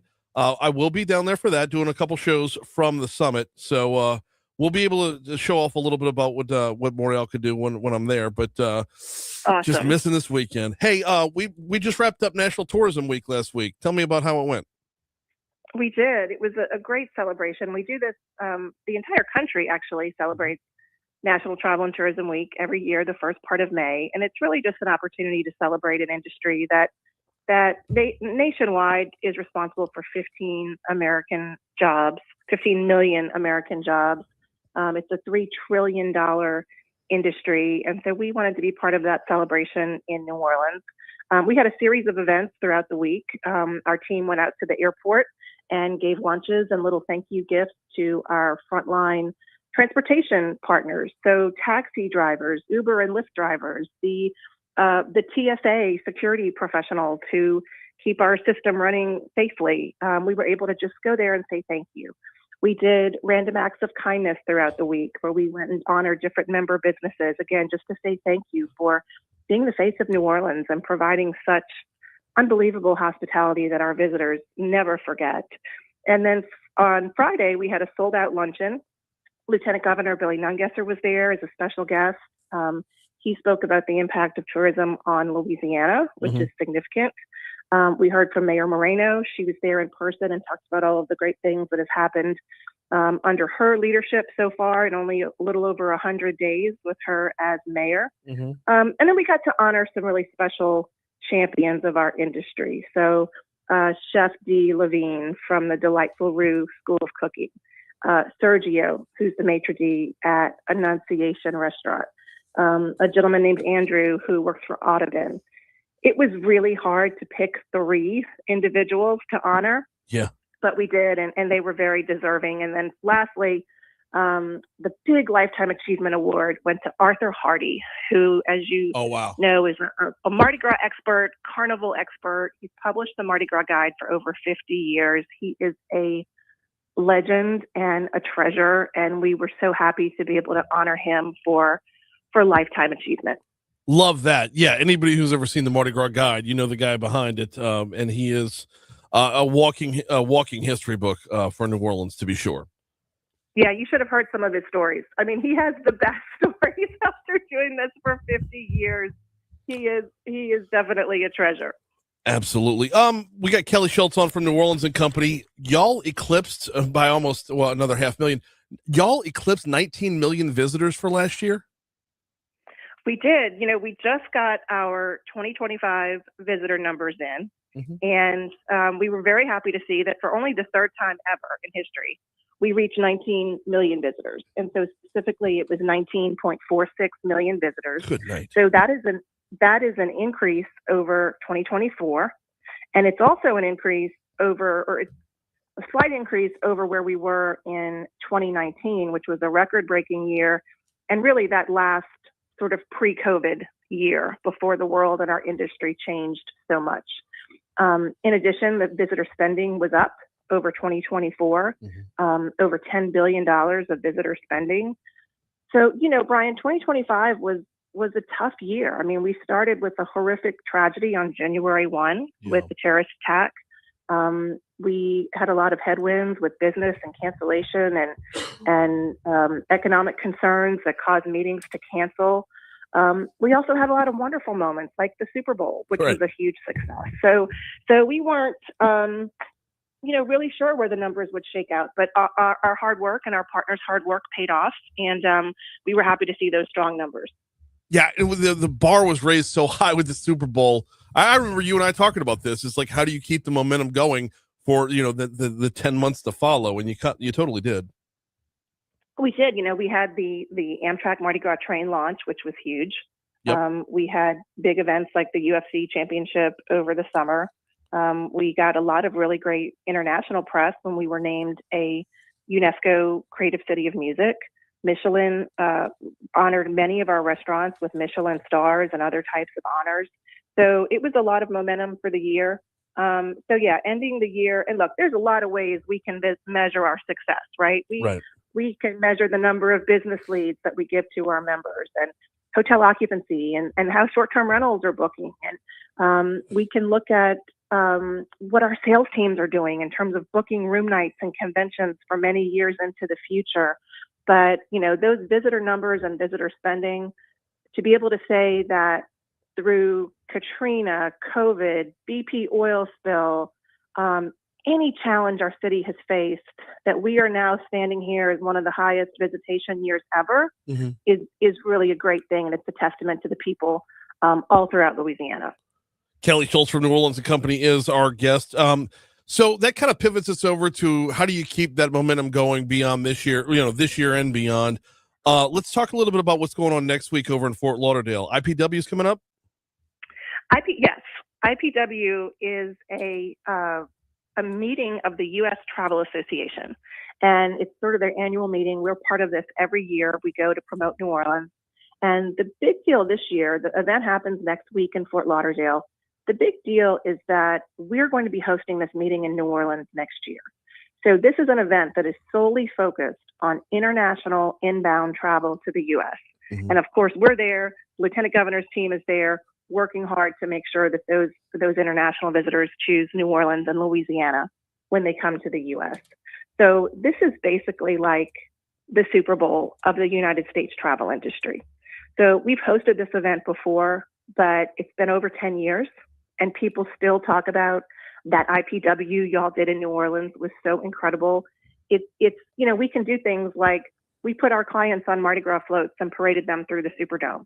That was 10 years ago, and people still talk about it. It was like, these are people that travel the world, travel buyers, travel agents, journalists who write travel magazines all over the world will be coming here next year. And it's a chance to showcase Louisiana to the world. The cities that have hosted this event have seen huge ripple effects in positive business for years afterwards. So this is a big deal, and we've already started working on it. And next week when we're at the conference in Fort Lauderdale, we know those folks will do a great job hosting us, but we're going to really be promoting New Orleans as the 2027 host city. Got Kelly Shulz with us from New Orleans and Company. Yeah, and by the way, IPW, if I'm remembering this right, it just stands for International Powwow. That's right. Yeah, it used to be called International Powwow. They shortened it to IPW. Yes. So you're going to hear us talk about that a lot over the next year. But I'm like, if you're listening and you're hearing U.S. Travel Association, all that, you're like, how do you get the acronym IPW? It was called the International Powwow for Travel and Tourism originally. In the meanwhile, there's a lot scheduled before that comes to town. I know a lot of folks are looking forward to Sail 250. For those that are unfamiliar with it yet, tell us about it. Yes, so coming up at the end of this month is another massive event that we've been working on for a long time. As you know, this is America's 250th birthday, and as part of that, we are going to be the first U.S. city to launch America 250 with an event here in New Orleans called Sail 250. So it is a place where it's going to be happening at the Port of New Orleans, where an international fleet of ships and naval vessels are going to be coming to the Mississippi River. They'll have ships and countries from all over the world. They'll showcase maritime heritage, international partnerships, really the significance of New Orleans and the port and what it means to the United States and how significant it is. So the cool thing is that visitors will be able to experience an opportunity to tour the ships. There'll be events on the riverfront, fireworks, different cultural programming, of course, lots of food and entertainment over 6 days, but May 27 through June 1, and lots of information on our website, neworleans.com. Very, very much looking forward to that. It should be an awesome time. Just like a visual experience, so overstimulating. I cannot wait to physically put eyes on the boats and ships up and down by the port. In the meanwhile, yeah, it's going to be beautiful. Yeah, it's going to be one to be proud of, to be sure. In the meanwhile, we got enough time to talk about one more thing. We got literally 90 seconds left. What is Keith Lee's Family Day? Keith Lee Family Day. Keith Lee is an influencer, and he has been very good to New Orleans. He's actually bringing its first ever Keith Lee's Family Day here to New Orleans on Saturday, tomorrow, May 16th. And so it's basically an event that is all about what we do so well: food, music, entertainment, family-friendly experiences. Keith Lee is a food critic. He's a viral food critic, and he brought this festival together to spotlight overlooked restaurants and to support local small businesses by doing a curated food village by hand selecting vendors. So there's going to be 10 different live musical performances. It's at the UNO Lakefront Festival grounds here in New Orleans. Tickets are still available. So he's going to have different partners and celebrities in town. Manny Fresh, Kirk Franklin, an NCAA Image Award-winning comedian, Kevin Fredericks, is going to host the festival. So there'll be lots of comedians and performances there. So yeah, another opportunity to get together and celebrate. And we're really grateful to Keith Lee for doing this. Well, no, I know about him, with his viral videos and everything, as an influencer and really helping out like restaurants that are struggling, like their doors are about to close, and then Keith Lee sweeps in and his following follows him. This is kind of cool, putting that on the next level to bring it to like a festival format. It is, yeah. And we, so much of what we do is about that awareness and positive attention and positive publicity. That is something that we do every day at New Orleans and Company, and really shining a light on those businesses, especially when they need the support, if they are having tough financial times, as so many can happen, or if they're in an area where there's a lot of construction. We want to make sure that we are giving extra attention to those partners, and that's what Keith Lee is helping do this weekend. She is Kelly Shulz from New Orleans and Company. Oh, just as a heads up, can you give me like the preview here, a 10-second preview? When I come down for the Teacher Summit, I'm staying at the Higgins Hotel. Like, is this? Am I gonna be blown away by this place? You're going to be blown away by this place, and you're going to be blown away by what is next door on this huge campus called the National World War II Museum in New Orleans. That's why I booked it. It is spectacular. You can literally spend days, Brian, just going through the museum. They are constantly, I live here and I promote the city for a living, and I can barely keep up with what they are doing to constantly add new exhibits and new reasons to visit. It is spectacular, a must visit, one of the most popular museums in the United States. And so, yes, and the team at the Higgins, we put journalists there all the time. So I know you're going to have a great experience. Can't wait. Awesome. She's Kelly Shulz from New Orleans and Company. Always appreciate the time. We'll talk to you soon. Thanks, Brian. Thank you. Bye. Got a quick break. Come back. We got This Day in History next. Yeah, I missed that by about 40 seconds. Sorry. That's fine. I had to squeeze in the Higgins Hotel thing.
Oh.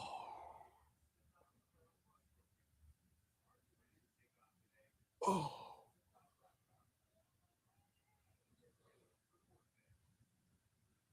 Oh. Shut up.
7:55 Talk 107.3 FM WBRP mornings with Brian Haldane rolling right along. Mentioning America 250 right there, or Sail 250 with Kelly.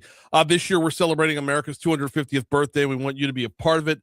Open the Talk 107.3 app powered by Lake Urgent Care. Click the microphone icon and send us a voicemail answering one simple question. What does America mean to you? Your story could inspire others and be featured on air as we honor this historic milestone together. Keep it short, about 20 seconds long at the most, and give us your name and where you're from when you do. Send us your audio today. Let your voice be part of the celebration. All right, it is time for This Day in History. Let's hit it.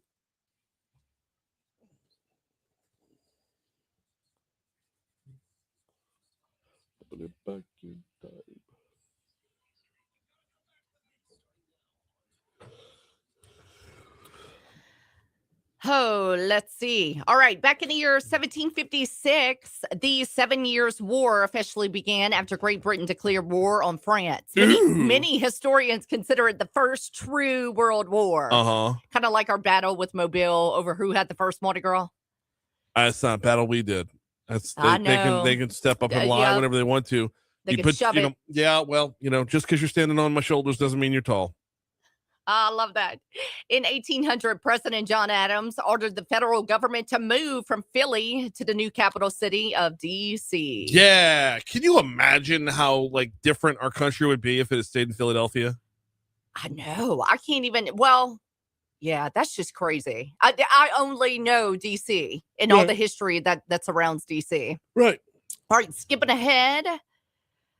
Mickey Mouse in 1928 appeared in his first cartoon. It was silent at first before later getting sound added. That's pretty cool. Yes. Wait, when is this? Mickey Mouse back in the year 1928. So it was Mickey and Minnie making their first appearance together, if I'm not mistaken. Yes. In Plain Crazy. So yeah, before that it was Mickey had a different name before that, but then the character of Mickey Mouse is right now 98 years old. Think about that. 2 more years, Mickey will be 100. Mickey is old. Yep. In 1940, McDonald's opened its first restaurant. Yep. It would eventually become one of the biggest fast food chains in the world. 1940. Yes. What was a burger? Like 25 cents at the time? I think it was a nickel. Good Lord. All right. In 1970, the Beatles released the album Let It Be, becoming the band's most iconic releases. Okay. 2001, the first Shrek movie appeared. Yes, it did appear. Premiered, introducing audiences to Shrek and changing animated films forever. In the year 2003, the final episode of Dawson's Creek aired. I can't get down with that show. I know. It's just it's just too much. Okay. It's too much. 1997, Amazon became a publicly traded company. Amazon was originally launched as an online bookstore. Okay. I remember that. Yeah. Yeah, they took over Borders, if I'm not mistaken. And you couldn't order anything else, right? Just and they bought Borders. They didn't even buy Borders for the books. They bought it for the email list. And then here it is today. One of the best Business Wars episodes there was. Right. So what else you got, Brian? As far as days is concerned, nothing. I got all birthdays. I'm gonna let you go ahead and get started. The only one I have, and if you watch Virgin River and This Is Us, Alexandra Breckenridge. She's I don't have that. All right, what you got? I do have Madeleine Albright, born on this day in 1937. Ray Lewis, born on this day in 1975. Emmett Smith in 1969. Andy Murray in 1987, and born on this day in 1981. Meadow soprano herself, Jamie Lynn Sigler. Oh my goodness. My dad's a huge Dallas Cowboy fan, Emmett Smith. There we go. All right.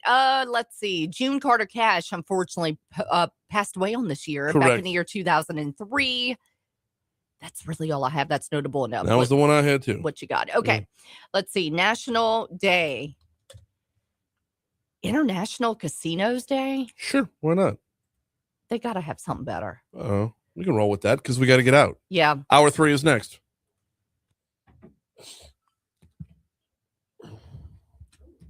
I have to walk around, y'all. I'm dying. I'm not dying. I'm falling asleep. Hey, Billy. Sorry, we were in a bit. But yes, we're in commercial right now. We'll be coming to you in like 4 minutes, okay? Okay.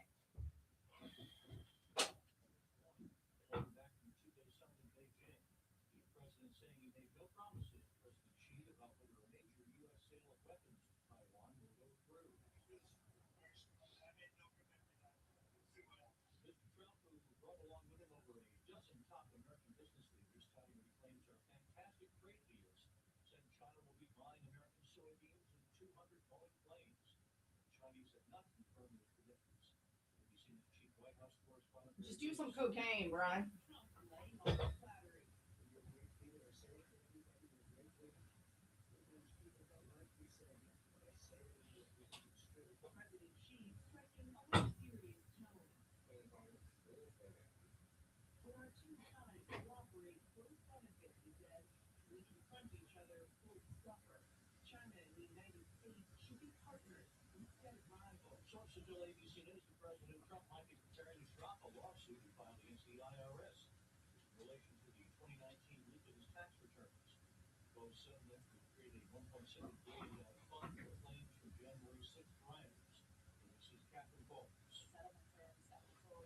Oh my goodness. Oh.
See if my Listerine is safe back there.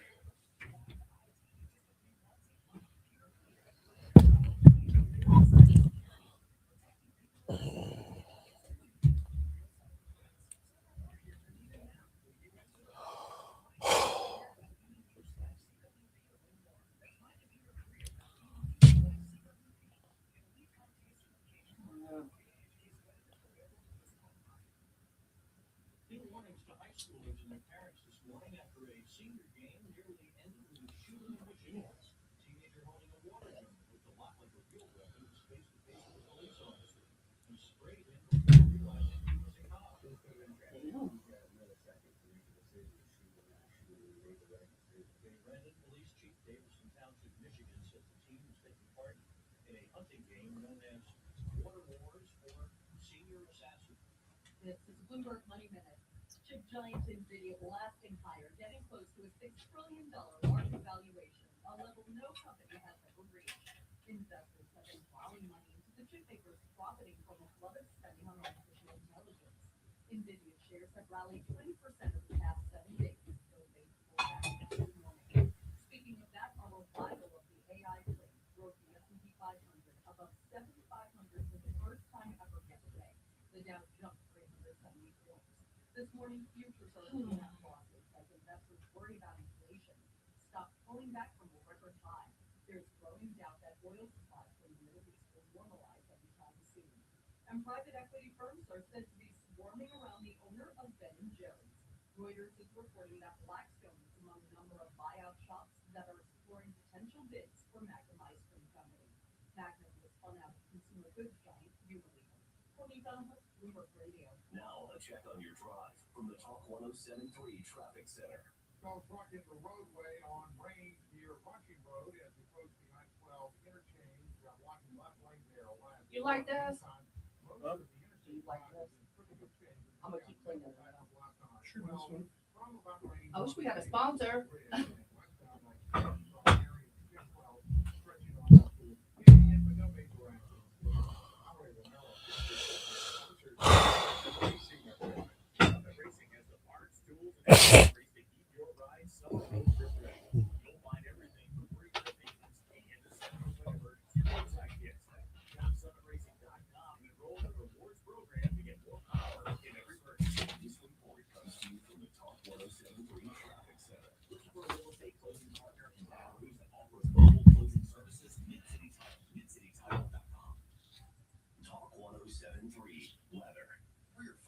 those high temperatures rising into the upper 80s under mostly sunny skies. Humidity, for the most part, will stay in check, although it will feel a touch much more times. Overnight lows at 67 degrees, and on Saturday, a rinse and repeat forecast, maybe a few more clouds in the sky, but we see lots of changes into Sunday. It's going to start to feel a lot more humid, and we'll also have pop-up showers and thunderstorms. I'm meteorologist Dalen Rogers with your Storm Station forecast, WBOZ Channel 2. Balin. You ever watch Balin Out Loud? No. Have you ever watched the show Balin Out? Is it Balin Out Loud? The girl with Tourette's. The girl with Tourette's syndrome. She's so cute. No. She was on like I don't know what. Yeah, she's got a show. I don't know what channel it comes on, but yes, she does. But the thing she says with her tics, her Tourette's tics, like they'll stick with you and become phrases. She actually. No, I do because we started watching her show. I watched 2 seasons of her show. I can't take the show anymore.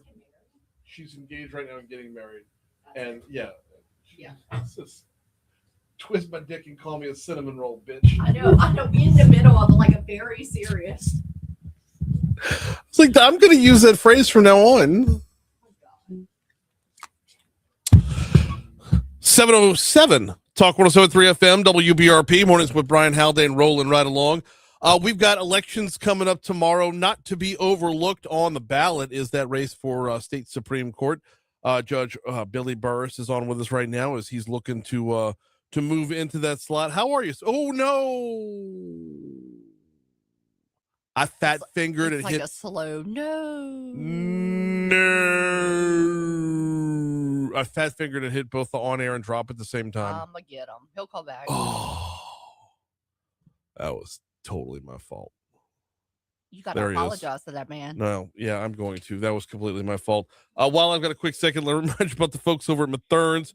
You know where to find them, downtown on 3rd Street, Nicholson Gateway Shopping Center, or Mathern's at Kenilworth, Highland Road, just west of Kenilworth. All grilling season long, y'all. Whatever cuts of meat you're looking for, they've got you covered there, whether you're talking about ribeyes, you're talking about burgers. If you're just throwing hot dogs on the grill, they've got you covered, but they've also got a number of Louisiana specialty meats there as well.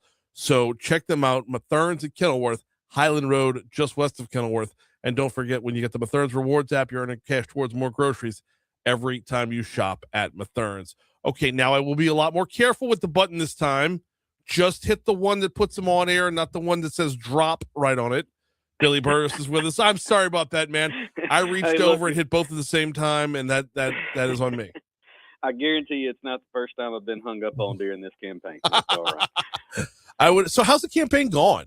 Fantastic. We're coming into the last 36 hours or so. Mm-hmm. Everything's sounding great, looking great. Just excited about it. As you should be. And I don't think a lot of folks quite grasp, like, when you're running for state Supreme Court, it's a little bit different of a campaign than it would be. It's a lot different of a campaign than if you were running for like Congress or like state legislature. It there's a different vibe to the whole thing.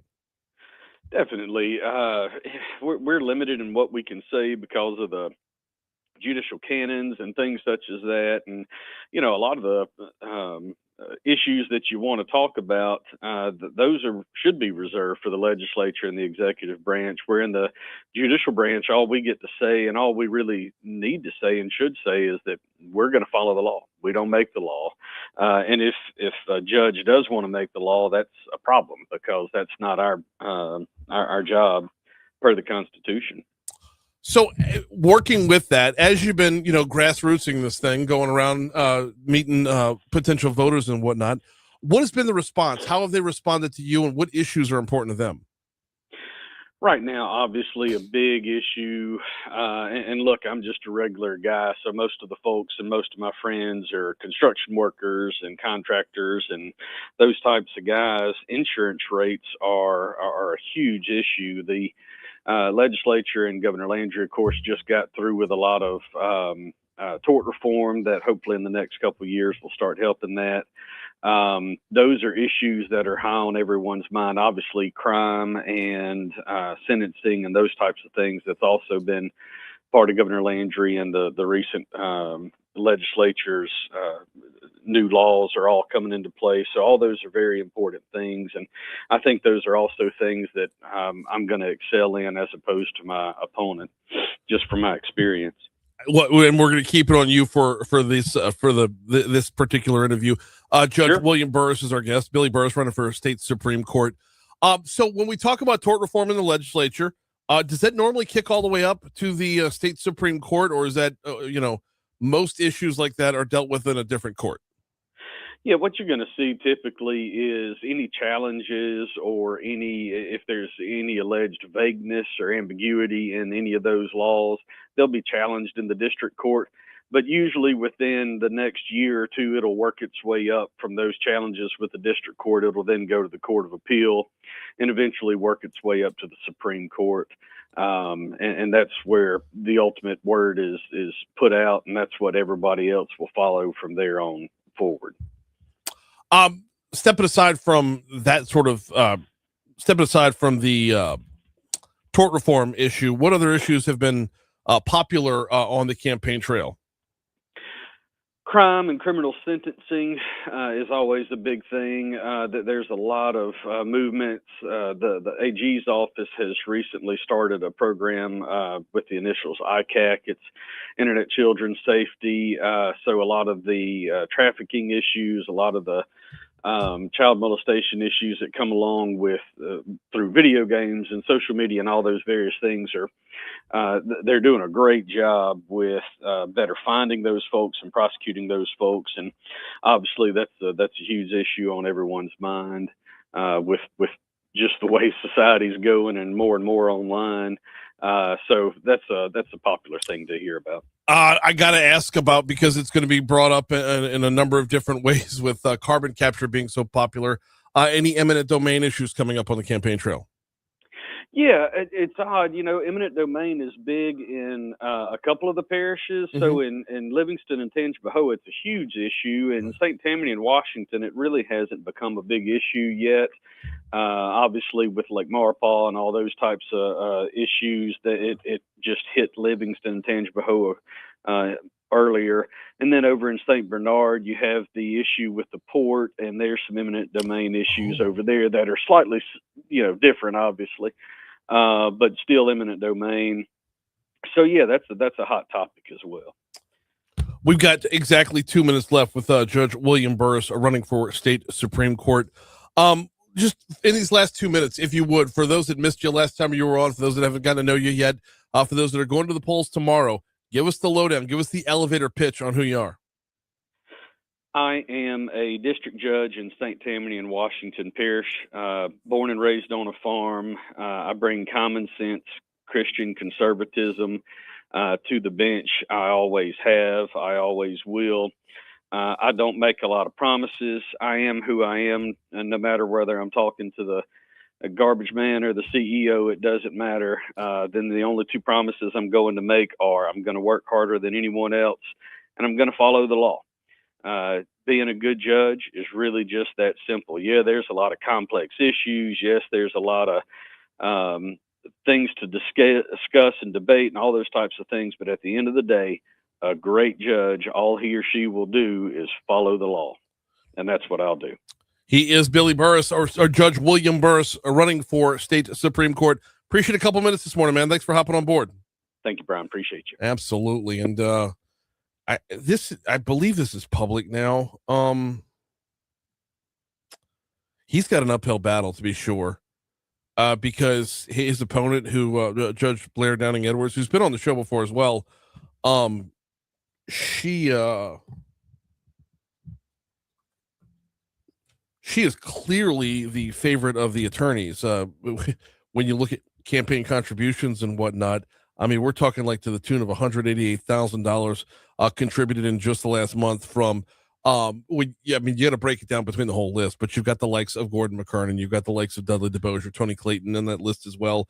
And it breaks down between a number of different factions beneath that, though. So a guy like Billy Burris definitely has the deck stacked against him on that front. But we will see. We've had Judge Downing Edwards on as well. And they both giving it a go. You know, it's going to be a different kind of race because state Supreme Court always is. Polls open tomorrow, or polls will be open tomorrow, and we will have election coverage for you tomorrow night as well. All right, we got a break. When we come back, Will Green from LABI joins us next.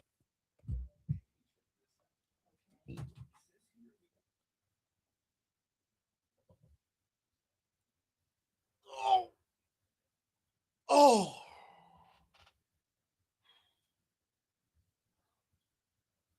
How long is this break?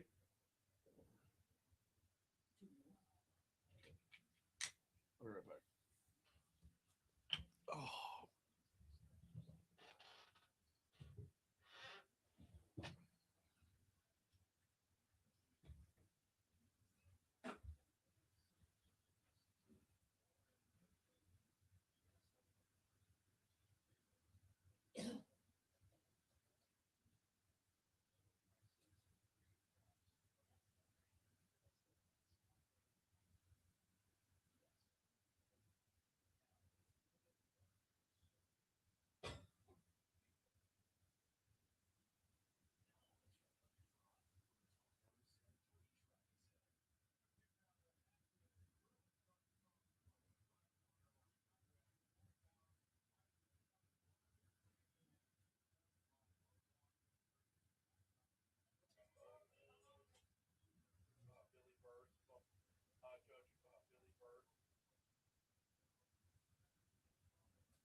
Brian.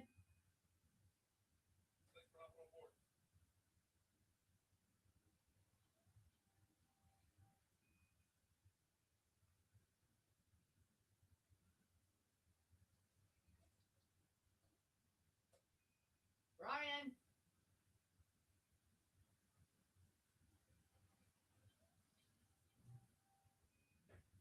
Seconds.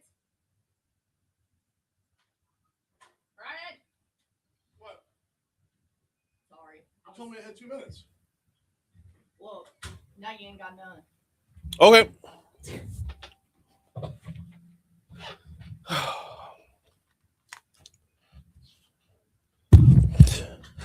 $8:18 Talk 107.3 FM WBRP Mornings with Brian Haldane rolling right along. Getting to Will Green from LABI in just a quick second. Need to remind you again about Landmark Bank. LandmarkBankLA.com is the website. A community bank since 1897, and that means something. That means when you need a banker, you have a banker. You have a member of your community who knows, who has a better grasp of where you want to be in life. Whether you're talking about saving, borrowing, investing, planning for the future, planning for your kids' future, mapping out where you want to be. You're not just some line item on a P&L in Midtown Manhattan. No, you're sitting down with somebody, shaking hands with somebody you see at the grocery store, at the post office, wherever it is you go in town. Learn more about what communities you'll find Landmark Bank in at landmarkbankla.com. Election day is tomorrow. Getting a quick rundown on the ballot. A few items in particular would be Will Green from LABI. Appreciate you hopping on board. How are you, man? Brian, I'm doing great, man. How are you? I am doing very well as well.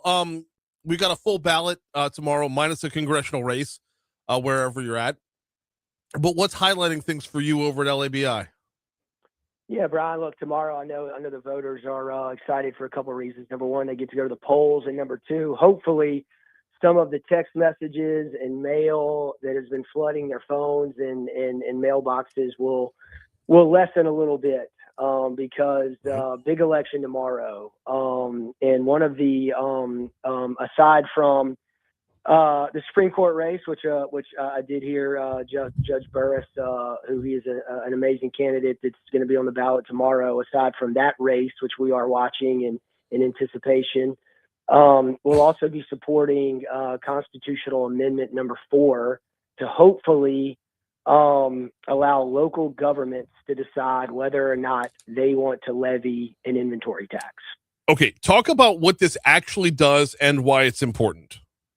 Yeah, so currently right now we're one of 7 states left in the country that still authorizes in our Constitution, and that's why we're having to go and on a ballot measure to the people, because it is stuck in our Constitution. And Brian, that's what we've talked about, right? Oh yeah. As a state, we have to unlock all of these harmful taxes in our Constitution, and this is one of them.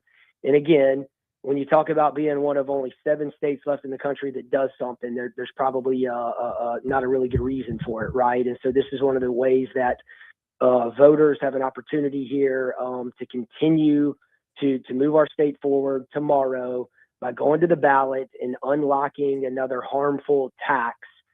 And what this does is that it really, the legislature did it, and the voters are able to do it in a really creative way, because all the vote does tomorrow is it says that we're going to take this authority out of a mandate in the Constitution, right, and give it to local governments.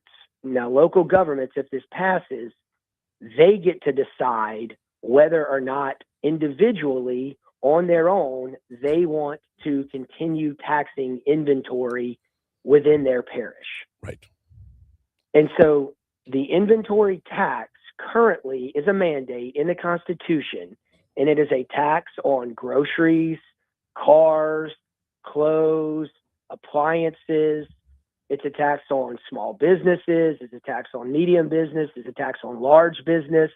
And it is a tax on goods without regard for whether they're sold. It is just a tax on goods that might be in warehouses. And so if you're a consumer, you're probably wondering, well, it's a tax on business. Why does that affect me? Why do I care? Well, that tax on groceries, that tax on cars, that tax on clothes, and that tax on appliances are all things that we buy. Right. And so anytime you tax something without regard for profits, or anytime you tax an input, right, it is naturally going to raise the price of that good. And so that's one reason that we all care. Right. Also, when you increase the cost of doing business, it affects where businesses choose to go. And so if a business isn't going to locate here, or a business isn't going to expand here, then there's not going to be a job here. And so that's why we care. Another reason is, if you increase the cost of doing business and there is less money at the end of the month for that business to operate with, then naturally there's less money in the budget to pay workers. And so again, that's why we care as individuals about this tax. And so this is not just affecting businesses, this is affecting every individual. And so that is why individuals should go. That is why they should care about this tax. It is absolutely affecting every individual. But I want to be clear here. This is an important distinction in this constitutional amendment. A yes vote does not automatically get rid of the tax. Right. All it does is it allows each individual parish the ability to decide and the flexibility to decide one of two things. Do we want to levy the tax, or do we want to lower the tax on businesses in our parishes? Ooh. Either decision we think will be a win for that parish. Okay. And it's going to be a win for the citizens in that parish. So really, that third option that you just threw out at the end of that, well, Will Green from the Louisiana Association of Business and Industry is our guest. That third option right there, I hadn't even thought of. I was under the impression like parishes could either eliminate their inventory tax or keep their inventory tax. But you threw out there that the parishes could actually renegotiate or reapply for something that would be like a lower, more tolerable rate, which kind of is in some ways, for some parishes, could prove to be the best of both worlds for them. My whole takeaway on this is it's about the autonomy. It's about the parish determining what taxes are in the parish. Right. So look, I've heard that, some of the opposition to this, or some of the, not opposition, but some of the angst, or some of the fear of this, right, is the unknown. Okay. And is the tax going to be, the inventory tax is used to help fund parish government, right? It's to help, right. And so again, parishes understand their own budgets better than the state, right? Right. And so they should have the decision on whether or not, okay, what does our budget look like? If we get rid of the inventory tax, we're going to be able to attract a lot more business here. Or we've got ITEPs rolling off. We have millages that are being raised or that we don't need anymore because sales tax collections came in higher than we thought. Mm-hmm. And so as a result of that, yeah, we may not can completely get rid of the inventory tax, but in order to make us a more competitive parish, we might can drop it down from 15 to 10%. And that will significantly decrease the burden on business, right, which is able to lower the cost of goods, which is able to lower the cost of doing business, which is may allow some of the small businesses in that area to give wages to the consumer, to hire more people, or to lower the cost of goods in that area, which is a win for the parish, it's a win for the consumer, and it's a win for the business. Which gives them, again, it's autonomy, Will. It gives the parish the ability to say, to negotiate, for themselves and tell us, the parish can tell the business, look, you start mapping out plans for expansion, plans for raises, plans for more jobs. We can start tapering this down in order to meet your plans, in order to meet your growth, grow with us. And then the effects on the community are, it's, the Laffer curve. It affects in the community. You're going to see volume-wise actually more tax revenue coming in overall based off of that. What has been the biggest challenge thus far when it comes to Amendment number 4? Is it misunderstanding what it actually does? Yeah, I think the biggest challenge with this is the misinformation out there that if you vote yes on this, the inventory tax goes away January 1 of next year, and that's Right. not true. Right. The biggest challenge out there is that if I vote yes on this, my personal taxes go up because if this sounds too good to be true.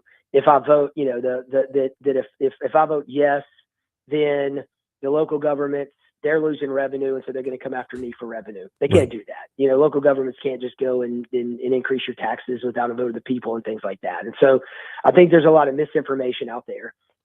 One of the things that we all uniformly agree on is that we need more local options. We need more local control, not at the state level, and we have to unlock our Constitution. We don't have a Constitution in the sense that other states do. We have this super statute, right? Right. We have to unlock our Constitution. We have to create more flexibility in our state, and we have to create more opportunity and become a more attractive state to do business. When you're one of only 7 states left in the country still doing something, there's probably a reason for it, right? Yeah, absolutely. And this one points the boat in the right direction. Doesn't send the boat out of the dock. It points the boat in the right direction and lets the parish take over as captain of said boat. He is Will Green, President, CEO of the Louisiana Association of Business and Industry. Hey, we got less than a minute to go, Will. Just open floor here. Is there anything else on the ballot tomorrow that LABI is really, really passionate about?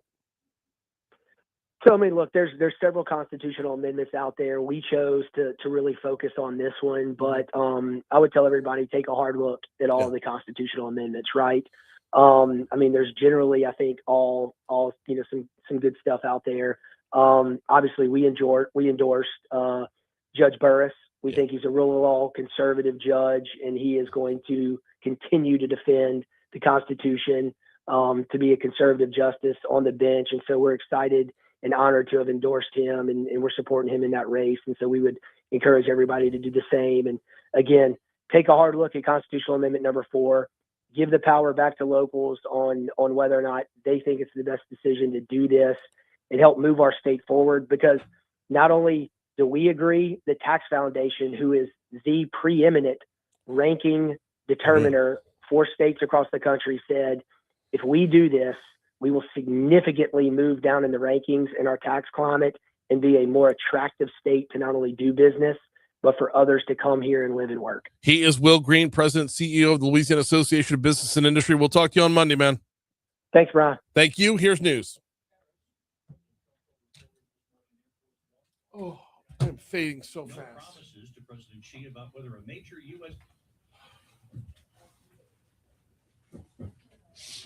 All right. On the ballot, the few items in particular would be. How's it going? All right. Louisiana Association of Business and Industry. We'll talk to you on Monday, man. You want to come on in and what are we bringing in to show off for the camera?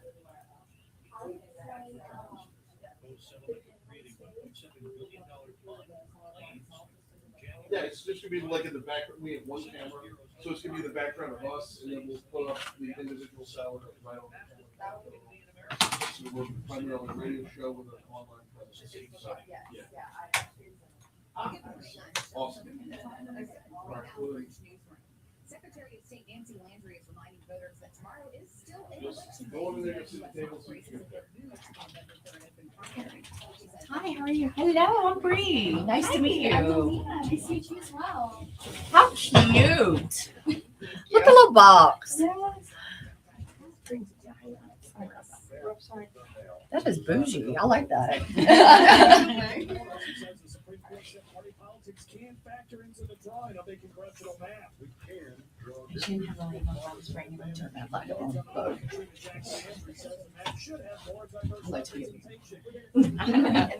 I was telling them, I was like, I go downstairs sometimes and I feel rude. I don't see you live, but I don't even know you're here because Right? I know. I don't like my overheads, nothing.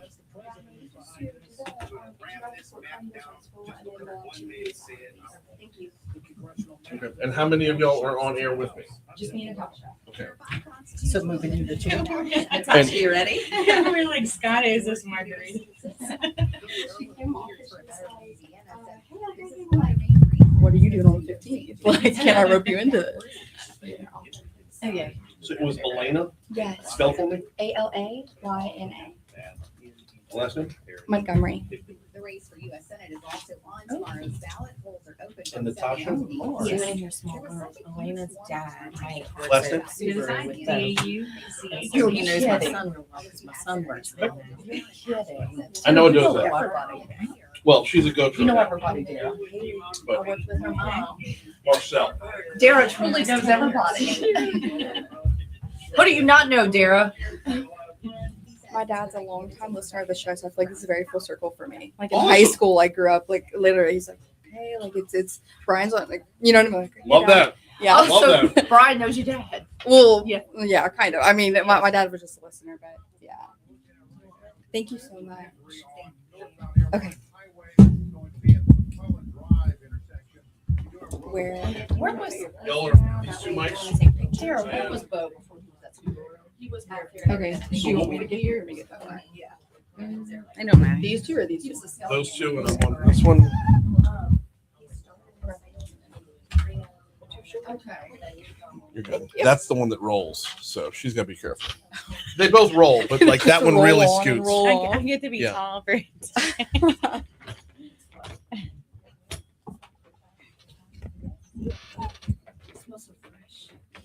That's what I like to hear. Yay. Yeah. They literally prepped everything like this morning, like chopped everything. Like, yeah. I don't know why I'm not nervous. That's kind of scary. I feel like I'm like, I feel like I should be. This is Oh, way, and the camera's right Oh. there. So. this is way out of my comfort zone. I got you. I have the gift of gab, so. I know. I hear you. Oh God, I hear people.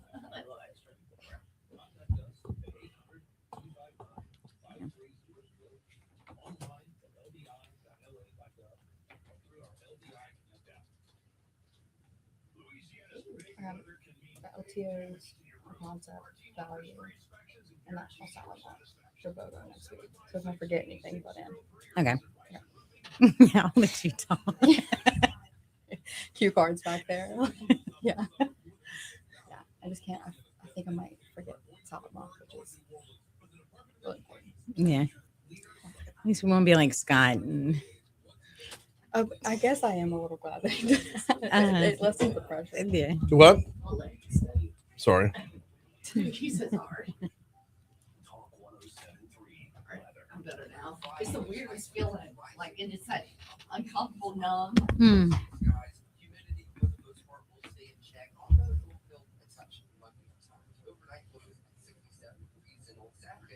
Start talking too much. You know, tell me to that. Just start hitting me. I'd be Or, like- something. Or I guess the live, maybe like more slick than that.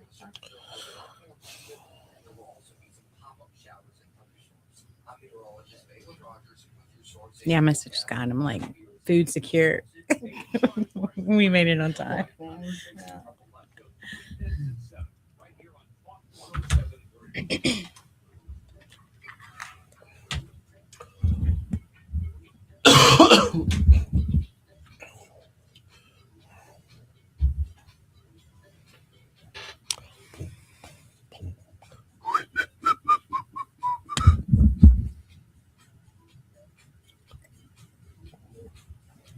Synchronizing.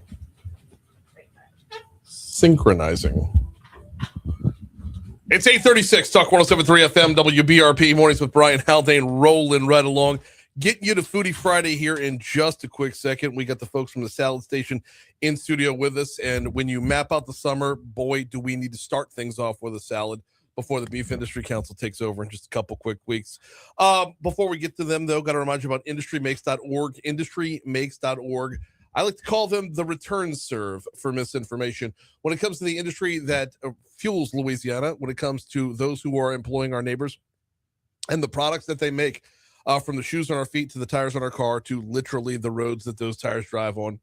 Industrymakes.org is your home base to get the right information. Straightening things out like the myth of Cancer Alley. Speaking up in favor of business and industry that's up and down the river. You can become an ambassador. You can learn more at industrymakes.org. Okay, so I've been looking forward to this for it's been on the books for a couple weeks now. Salad Station is in for Foodie Friday. We have Elena Montgomery and Natasha Dozat in with us. Good morning, ladies. How are you? Let's get you right up on the mics there. We're really excited to be here. It's National Salad Month, so it just was kind of perfect. I did not know it was National Salad Month. Yeah. Okay. National Salad Day was May 1st. Now you know. All right. I'm gonna put that down for our This Day in History next year. Yeah. So when May 1st rolls around, we'll be all over it. Yes. When you talk South Louisiana, when you talk cuisine, we often get into some pretty high calorie, high fat, high cholesterol areas there. Which is why I've been looking forward to you. I'm a big salad guy. Love it. You can't tell it by looking at me, but I'm a big salad guy. But it's this, we have this belief that you have to have so much garbage in your food in order to enjoy it. But when you break it down to just fresh, pure, natural ingredients, there's so many flavors that open up and just pop the palate ridiculously. And that's why I'm a big fan of y'all and what y'all do. So let's talk a little bit about Salad Station, who you are, where you're at, and the whole thing. Yeah. So if you don't know, Salad Station, actually our first location was founded in downtown Hammond. So that's where our first two locations were. Since then, we've grown to over 6 different states, Louisiana, Texas, Tennessee, Florida, and Mississippi. We're a self-serve, pay-by-the-pound salad bar concept. But with that, we offer rice as a base. We offer wraps. But again, since it is self-serve, you kind of have that custom element. I mean, I've been known on my lunch break to go kind of build a charcuterie board of sorts. We have the pepper jack cheese, we have the marinated garlic, the pickles, the deli meat. So it can really range to be whatever you're craving. So it's one thing to leave it up to our imagination, right? With the self-serve, but I mean, y'all do offer things that are already like your go-tos, your pre-mades, the things that are on the menu. Yeah. So our soups in particular, I feel like would be a really good thing to kind of talk about with that is because all the recipes were made way before it was literally the first 2 stores and they would make the soups, literally make them in the morning, drive them to all the different locations. And it's not so much that grassroots now with our soups, but the recipes themselves are still what we started with. Yeah, they're all original. You said you're up to 6 states now. Yes. But I feel like you're all over in Baton Rouge. Where are the locations in Baton Rouge? So we have Perkins Road on the corner of Perkins and Essen, Corbett Boulevard, and Coursey Boulevard. That's Coursey is that's the one that's closest to my home. Yeah, So that yeah, that's the one where you will find me. It's not too far from that Home Depot right there. If you head away from Airline on Coursey, you'll find them on the right there. We got Elena Montgomery and Natasha Dozet from Salad Station in with us. All right, walk us through a little bit about who your normal clientele is. I know it's kind of all over the map, but who's seeking out Salad Station on a regular basis? Yeah, I mean, I'll say it kind of ranges. So we do have a lot of, the older moms, families that are looking for, just a fast, convenient, but still like healthy and like healthful option. So they can still feel kind of like we were talking about earlier, like satiated and like, okay, this is not just a salad, it's checking all the boxes of craveability, and I can do the pork and I can do the ranch and all these different things. But with the launch of our rice bowls in October, we've also seen a lot more guys come in for the high protein with our various protein offerings. But the warm rice has really been able to really okay. It's taken off pretty well. Like it's been a big hit. Absolutely love that. So my normal association would have been New Year's resolutions, trying to stick to that, and then when summertime rolls around, it just gets so hot outside, and you don't want a lunch that's going to like weigh you down and make you feel like ick for the rest of the day. Like that's when I'm turning to y'all.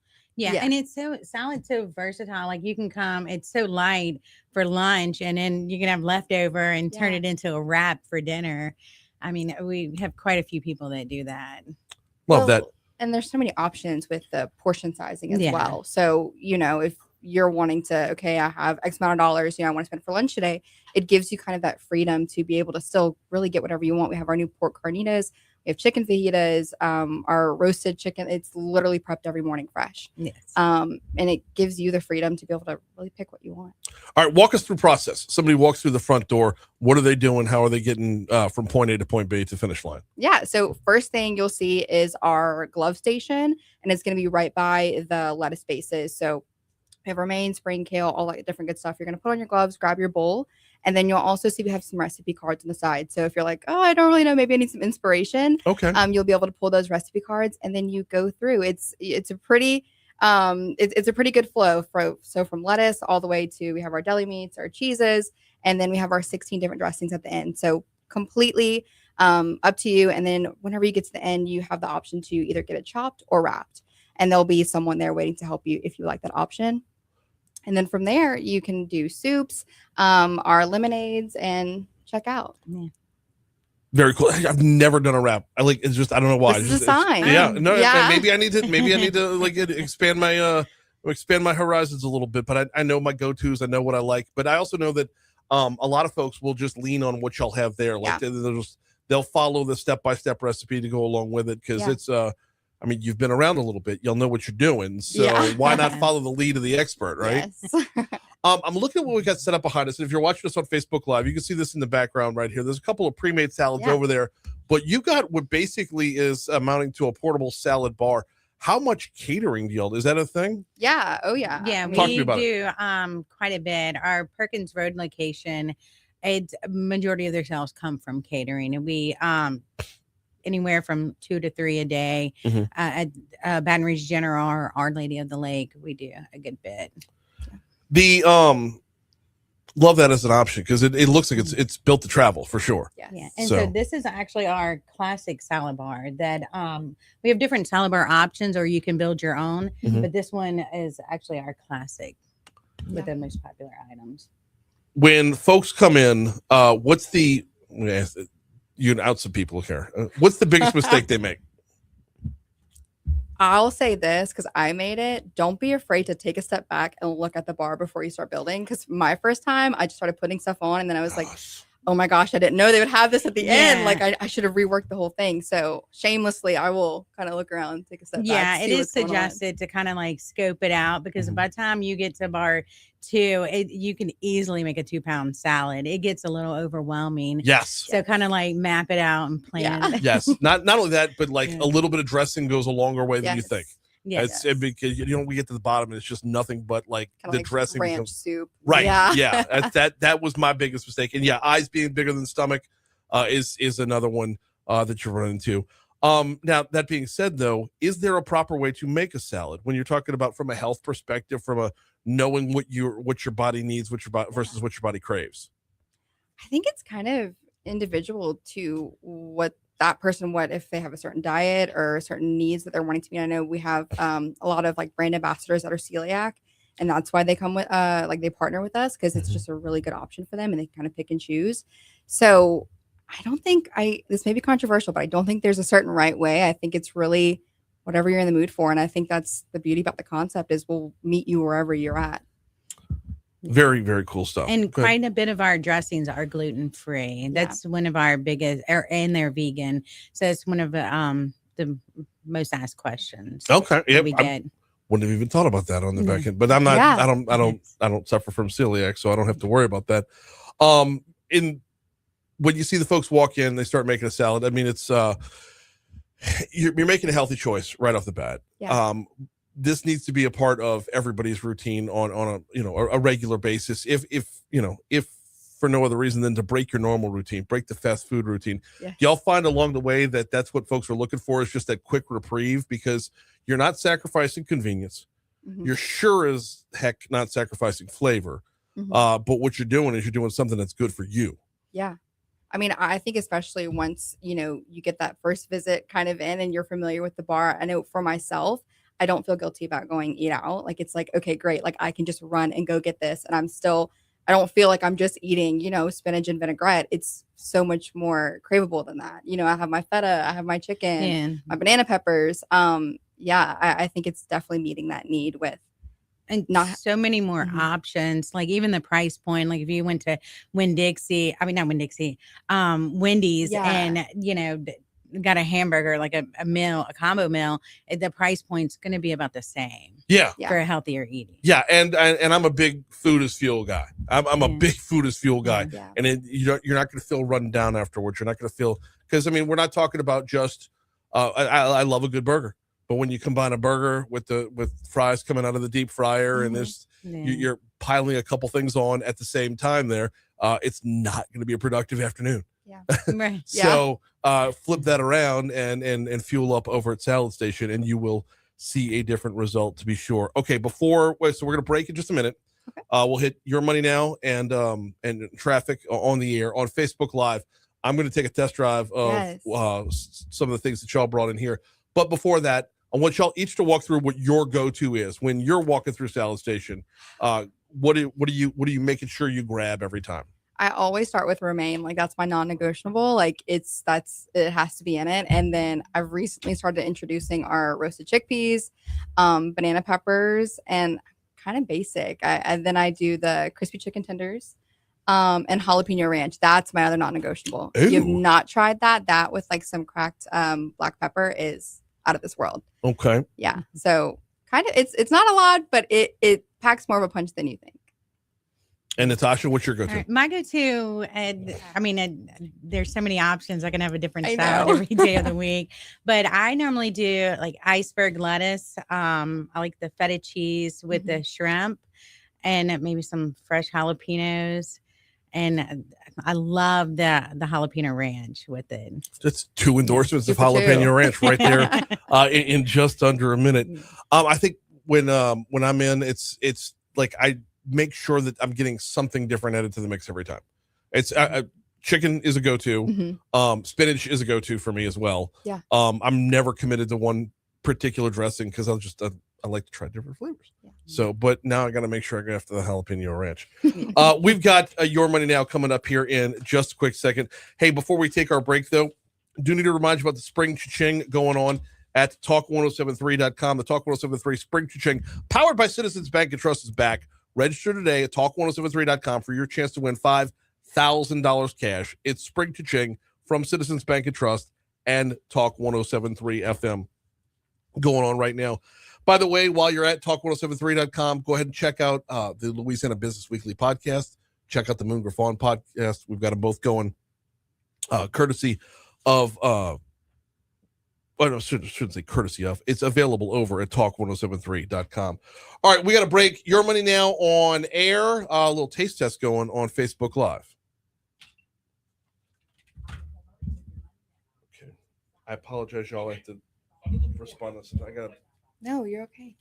TV appearance coming out. You did great. Why are you nervous? It's like, all right, girl. You did really good.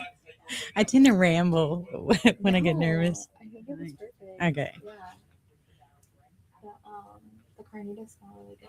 I think that's fun. I love the carnitas. I was going to mention it, but I didn't think it was going to be around. I'm grieving it. What does it mean? Crying girl. Yeah. How long is the break? How long is the break? 4 minutes. Okay. Shoot.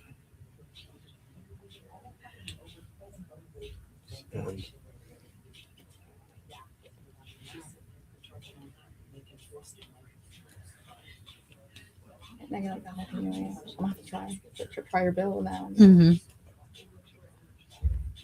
I always crave salads on Sundays. All right. Hey, I'm gonna have to hustle up. Newsmax needs me at 9:20 instead of 1 p.m. Okay. So I'm gonna have to hustle up like immediately after the show because it's a Zoom. So, all right, what am I diving in on? What am I trying? All right, we have some options. So we're both partial to our new carnitas. Okay. Really good. I Which- feel like it's kind of underrated. Yeah, and then the ancho, The ancho chili sauce as well to go on top of the rice. it's like a smoky flavor. It's Okay. really good. Let's try that. Let's go. I'm here for it. Steal this fork for you. Absolutely. And you said there's a sauce that goes on this? Yeah, so this is an ancho chili. It's a little spicy, a little smoky. So start lighter, just depending on your palate. Okay. And then here's that fork. Am I pouring on or dipping in? I'm pouring I on. would do a little pour, yeah. Yeah, so when someone orders it, it actually comes zigzag. We just put it on the side. Yeah, that's probably the office fan fave LTO item. It's really different than anything we have, but in a very good way. Yeah.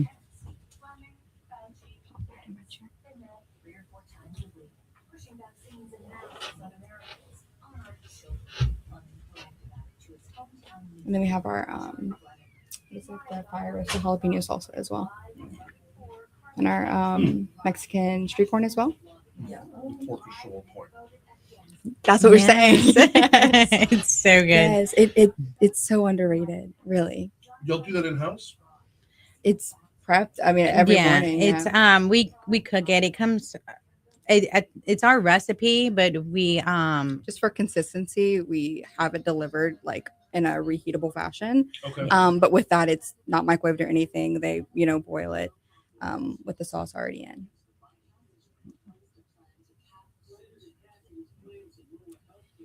So many different flavors at once. Yes. Yes. A lot of that is our LTOs as well. This is awesome. Mhm. What is LTO? So it's our limited time offering, so our seasonal offering. So we have our roasted street corn in there. Street corn so good. Yes, and that is made fresh every day. So that's our recipe. Yeah, that one's a fan favorite. Please, That we that have you want to grab a little soup bowl? Like feel free to like really build your own. The chicken fajita is really good. Yes, the chicken is made fresh. that one's a fajita. Yeah. So that also has the roasted Mexican street corn and the. You can just take one of them. Yeah. You get chicken. Try it. Huh. Yes. How fancy. And then right next to that is also our Chipotle ranch, which is really good. The Chipotle ranch? Mhm. Okay. Yes. All right, let's see, y'all. Because I'm going to build my own. Let's see. The fajita chicken. So I can ask for this when I come in. Yes. So we have that all ready. Yeah.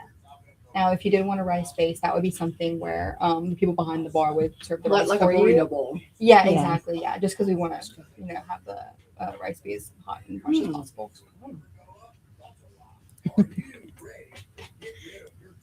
Now we do find people when they get their salads chopped, they find they use less dressing, and it brings out the flavor of the ingredients more when it gets chopped. Yes, I'm a big proponent of chopped. Yeah.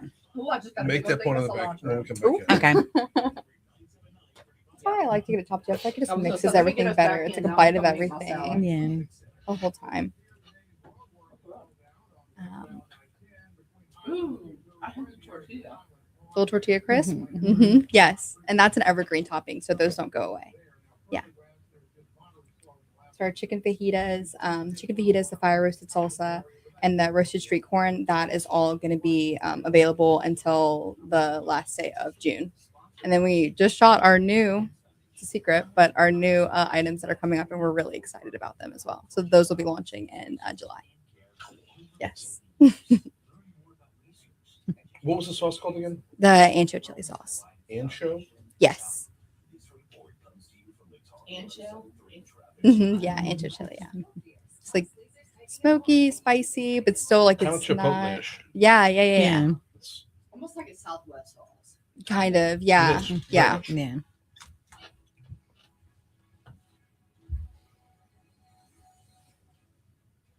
We've gotten everything.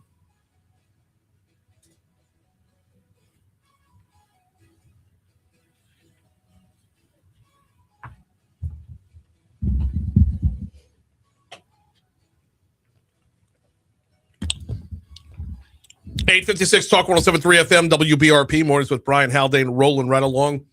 Foodie Friday rolling right along as we've got Salad Station in with us. Sorry, I had to dig in for one more bite before we came back from break. And I'm actually not digging in on a salad right now. I'm digging in on one of the rice bowls. And there's so much Southwest flavor going on along with this bowl.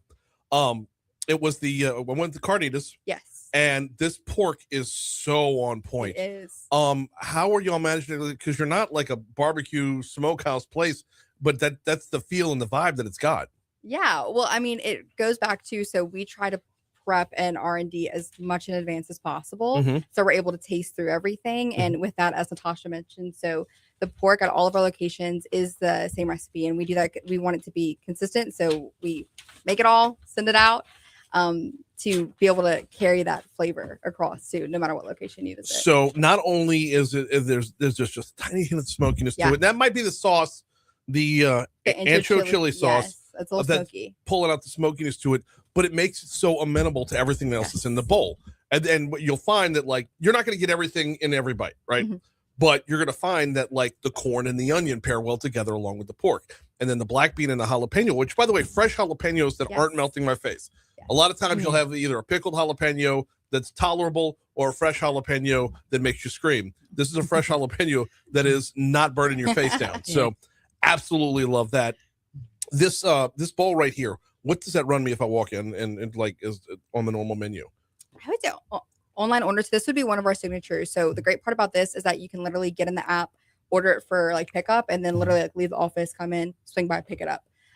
With that, that's gonna run you probably about like $12.99. Yeah. $12.99 for that bowl. Wow. Okay, Mhm. that's unbelievably affordable lunch, and it is go-go juice. That is, it's not the food that's going to weigh you down for the rest of the day as well. And like I said, individually, like within the bowl, the individual pairings just pop so much flavor. Now there's a lot going on in there that does have to be prepped on the front end, but there's an amazing amount of freshness to all the flavors as well. Talk to me about how y'all walk that balance. Yeah, I mean, I'll kind of start, but Natasha, so she's in it every day at our Baton Rouge location. Yes. So literally every morning it starts with prepping all of the ingredients. Again, everything like the roasted street corn that is mixed in-house every morning. Our jalapenos chopped, cilantro chopped, like pickled onions are prepped in-house. Like it really is an emphasis on it's not just a bunch of different vegetables. Like how can we elevate it? And we find freshness is the best way to do that. Yeah, we don't prep ahead. I mean, some items we do, but generally we don't keep like back stock. Nothing's days old. Everything's prepped fresh. We got 30 seconds left on the air. We're going to continue on Facebook Live on the back end. By that way, that Carnitas rice bowl, that's a 10 out of 10. I absolutely love that. We'll try some more stuff on Facebook in just a little bit. Before we get out of here, though, give us the locations one more time. Perkins Road, Coursey Boulevard, and Corporate Boulevard. That is Salad Station in for Foodie Friday this week. All right, on the air, don't forget tomorrow night, election coverage, 8 to 10 p.m. right here on Talk 107.3 FM. And, well, we've got more election coverage coming up next. Moon Griffon is headed your way.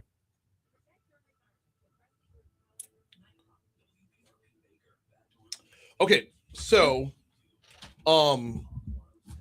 Y'all, the rice bowl is totally on point. I absolutely love it. What else am I getting in here? Is that cilantro that's in there? Yeah, so fresh cilantro, pickled onions, you have your black beans, the roasted Mexican street corn, and then you have the fire roasted jalapeno salsa. So many people when that's what's over there. Okay.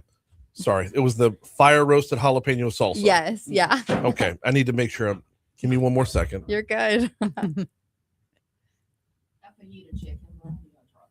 I will. Did you try the Chipotle ranch as well with it?